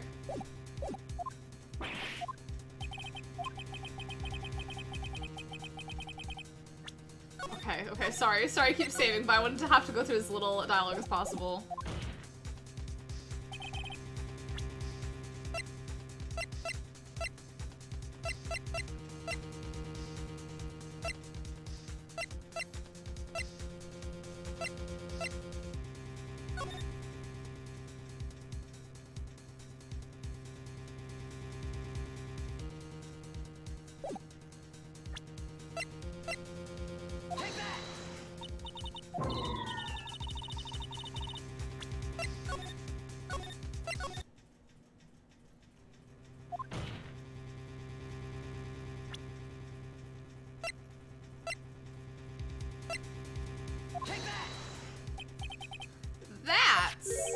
A bullet. Did I not already show this? Where did you get that? This is the bullet used in the DL6 incident. This was taken from the heart of the victim, Mr. Gregory Edgeworth. The bullet is preserved quite nicely with all the ballistic markings intact. Ballistic markings? I guess, I thought maybe I presented it and it was wrong. You may recall the term. It came up in the first trial 2 days ago. Okay, understand, because we can match this to the one in him. Ballistic markings are the fingerprints of a weapon. All bullets fired from a gun are marked with the weapon's unique pattern.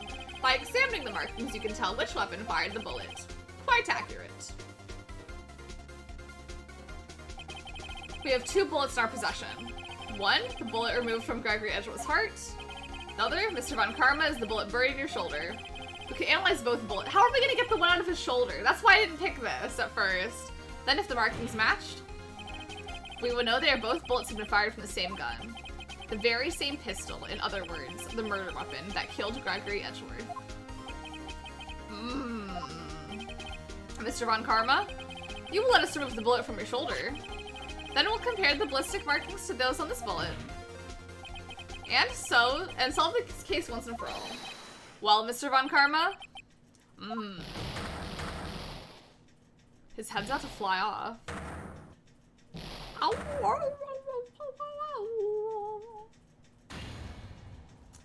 That scream. I've heard that scream before. Wait, I know. Help, I can't breathe! Quiet, I said quiet! You're not making it easier! Stop breathing my air! I'll stop you! Stop breathing! Ah! Get away! Get away from my father! Oh, whoa, wow.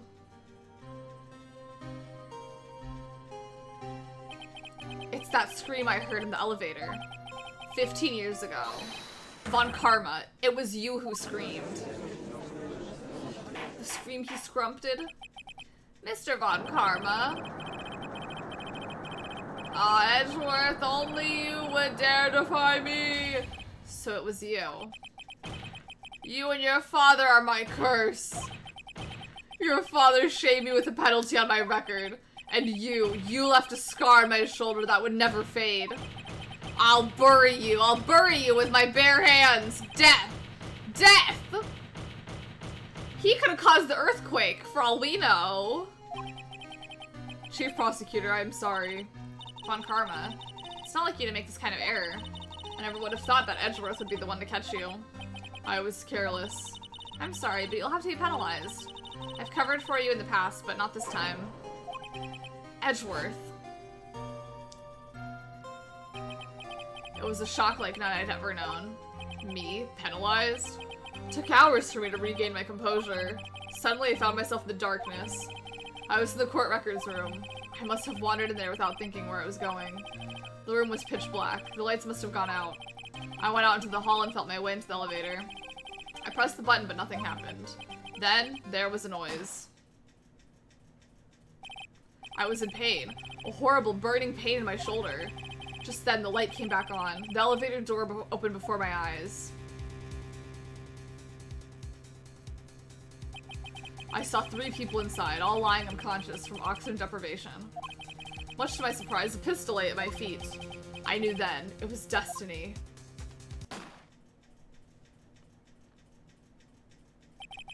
In his last moments, Gregory Edgeworth was still unconscious. He died, never knowing who had shot him. Later, he spoke through medium, blaming Mr. Yogi. He was fooled. It was the perfect crime.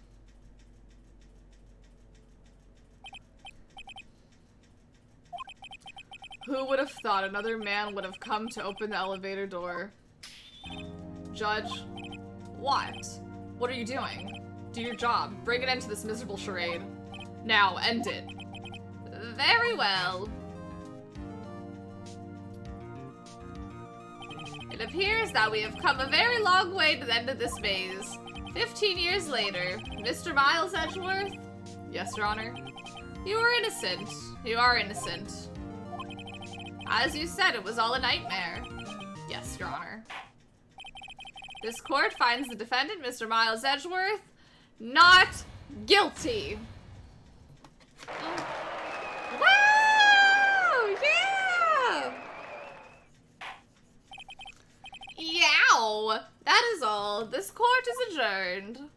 Yow. Yow. December 28th. Wow, long day. Nick, we did it! Do you see his face? Von Karma looked even paler than usual. He's pretending to be all cool, but inside you crushed him. Nick, crushed! I gotta say, I'm impressed. Oh, it was pretty close, though. I was sure we'd had it. I know. I was on the verge of tears the whole time, myself. Hi, very good job. Thank you, thank you. Now prance, my queen! For now, it's all just a good memory. So, it's finally over, Edgeworth. Right. Yeah? Is he gonna say thank you? I'm not sure how to say this. I know. Try thank you. I see. Thank you, Wright. You're welcome. I think you could have done better than that. Oh, sorry. I'm not good at this sort of thing. You got a lot to learn, Edgeworth. She's got you there. Whoop! Amazing, pal. You pulled it through just like I thought you would. I'll never forget this. I owe you one, pal. And tonight, let's party. Dinner's on me. Yeah, my salary went down a bit this month. But who cares? See, Mr. Edgeworth, you should take a lesson from Detective Gumshoe. That's how you say thank you. I see. Whoop. I feel foolish. I love him so much. I love him so much. You don't understand. You don't understand. That's my man. Don't worry. Take a little time. You'll get used to it. It's been 15 years since I've seen Edgeworth this unguarded. Hey, y'all. Lotta. Y'all were great in there. Thank you.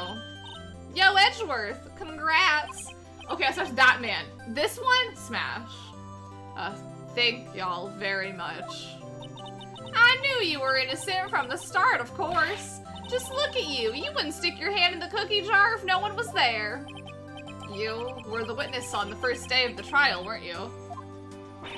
Yeah, well, let bygones be bygones, Speaking of which, what are you doing now, Lotta? Who, me? Oh, I went back to college. I gave up trying to be an investigative photographer pretty quick. Really? That's too bad. Huh? Isn't that the hot dog guy from the park? Huh? It's over, Nick. My life is over. Why the sad face, Larry? What happened now? Oh, Nick, it's not long. I'm not long for this world. You don't look sick. It's Kianse. She's gonna live in Paris. Paris, Nick. She's leaving me behind. Should have seen that coming. Yo, Edgy, there you are. Yes, here I am. Congrats, Edgy. Here, a little gift from me in celebration. Celebration? That's unusual for you. Harry Butts, you come along tonight too. My treat, pal. Yeah, thanks. Looking forward to it. Yo, Nick. That's the suit that questioned me. When he says treat, that's not police talk for prison food, right? Right? Oh, I think you'll be fine, Larry. Right? Yeah? What's up? That envelope that Larry gave me. It's got money in it. Well, yeah. That's not that strange. People give money away to celebrate sometimes. I'm gonna die soon. We love the awkward gaze. We love the awkward gaze. I'm gonna die soon. Don't die too soon. Pull yourself together. You have so much to live for. Yeah, Larry would get catfished. It's $38, right? Huh? What a weird amount. I mean, it's not a little, but it's not a lot either. $38 exactly? Nick? Wasn't that exactly the amount of lunch money that was stolen from Mr. Edgeworth in school? $38? No.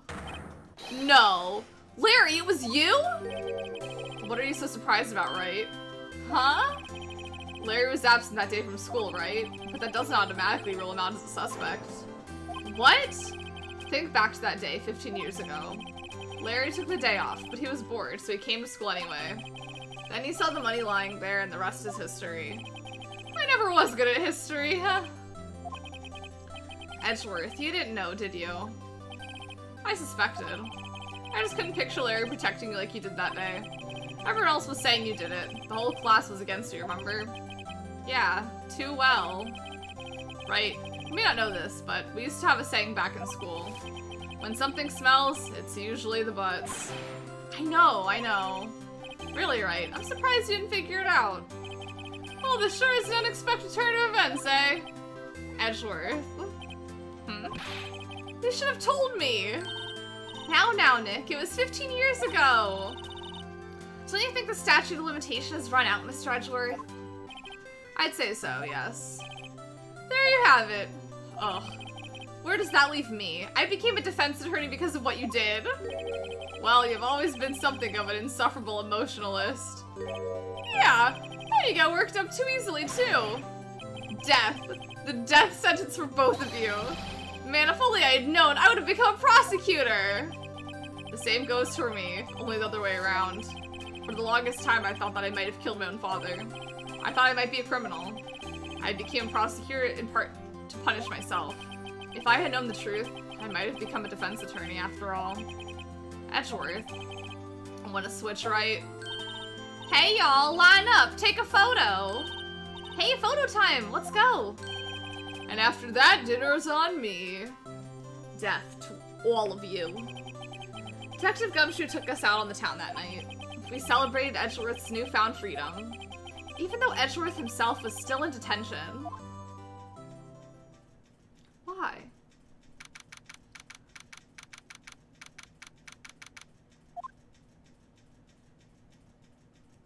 Oh no. Whoa, I went a little overboard yesterday. My head hurts. Huh? It's still only 5. Maybe I should go back to sleep. Huh? What's this? A letter? Good morning, Nick. You were really impressive yesterday.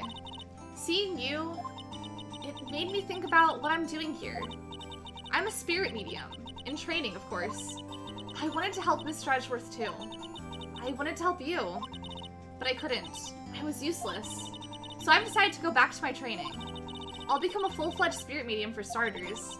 I couldn't say it to your face, so I left this letter. Goodbye, Nick. Goodbye?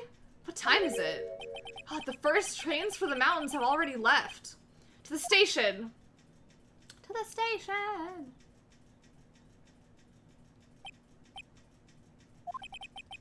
I guess I'm not too late. Hey! Nick? Maya! So, you're leaving? Yeah. It's hard being a spirit medium who can't talk to spirits.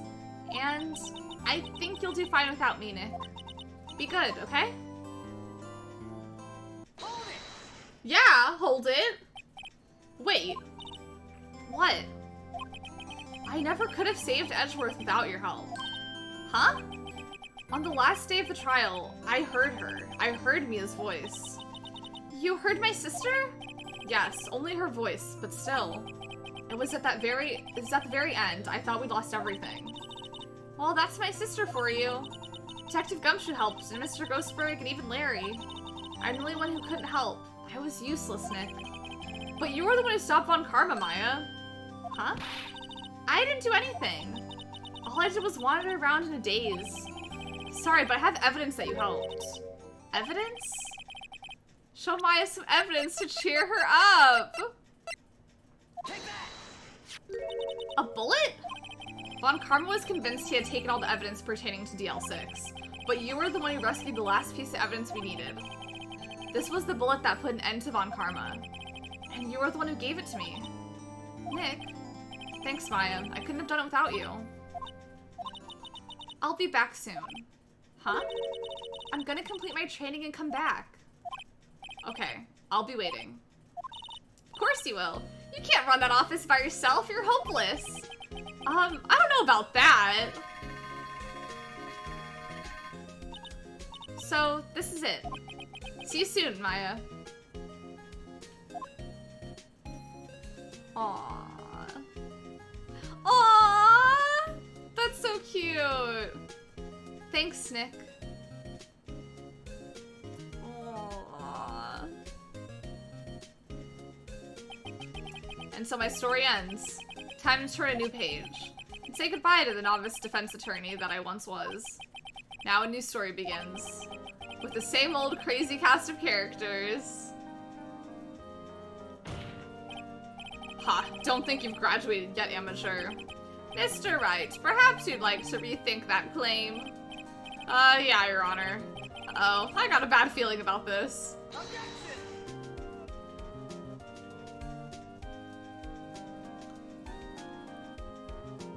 This is not the end of the game.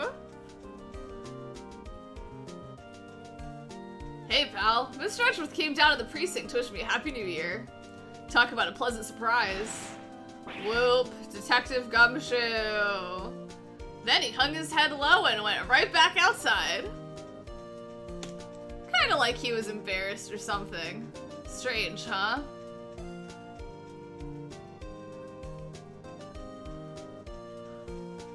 I thought there was a I'll look it up on my own after we see this. This was the end for the original version, okay. Oh, I haven't seen in a while. I've been working at a cheese shop. That Missy's a nice lady, but she's not exactly what you call a cheap date. Oh, she's in Hawaii right now. Yeah. Also, hi, Jargon, hello. Okay, that makes sense. Because I was like, I've looked up how many chapters there are, and I know there's one after this. Ooh, right, yes, I remember him. I heard he's been busy lately. You know, not to ring my own bell, but I sort of taught him everything he knows. I'm sure he's grateful. Okay, then we still have the bonus case after this. I'm not gonna play it right now, but... a bonus chapter, if you will. Phoenix Wright, Ah, defense attorney for whom I wrote that affidavit for you, yes. Or you should have taken over management of the Gatewater Hotel recently. Should you be in the area, please stop by. He's French. Julien? Here's all of the characters we haven't seen in 3 years.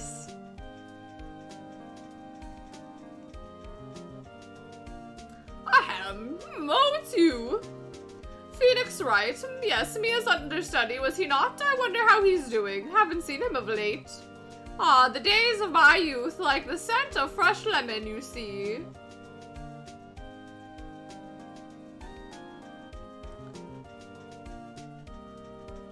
Who's Emma?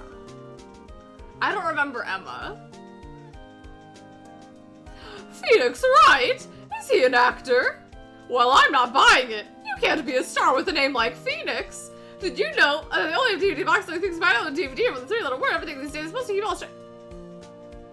Emma Chamberlain? Oh, like what, Big Slay? You look so mage, the Big Slay.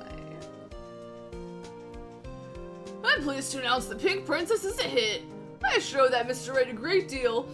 Oh, and I'm keeping my face out of the public eye till the show's over. I wouldn't want to ruin any kid's dreams, you know.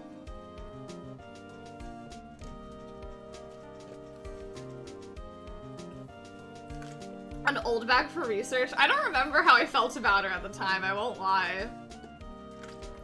Oh, I got a letter from Maya the other day. Sounds like she caught a cold standing under a waterfall. I wanted to visit, but I didn't have time, so I sent her some Pink Princess trading cards. She says she can't buy them where she is. What kind of place is she living at anyway? North, how do you feel? I remember being a little irked and irritated, but I've had fun doing her voice. Right? Who's that? You want to talk? Let's talk Pink Princess, alright? But, you know, I snuck into the studio the other day, and I saw her, the one inside the Pink Princess suit. Oh, what a dog. It was kind of a shock for a boy of my tender age. Stan her hardcore. She's just a fangirl. She's a little fangirly. Yeah, I remember, right? That lawyer guy? Me? I'm in training to become a paranormal photographer. You know, that picture I took of everyone? Well, just beneath them, there's a ghost. For real? Now that's talent. I'm gonna be famous.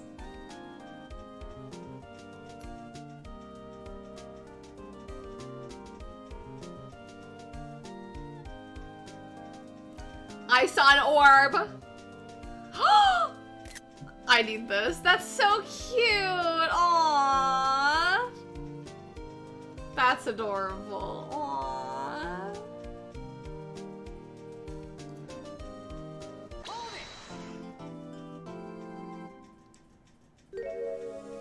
A brand new episode has been added.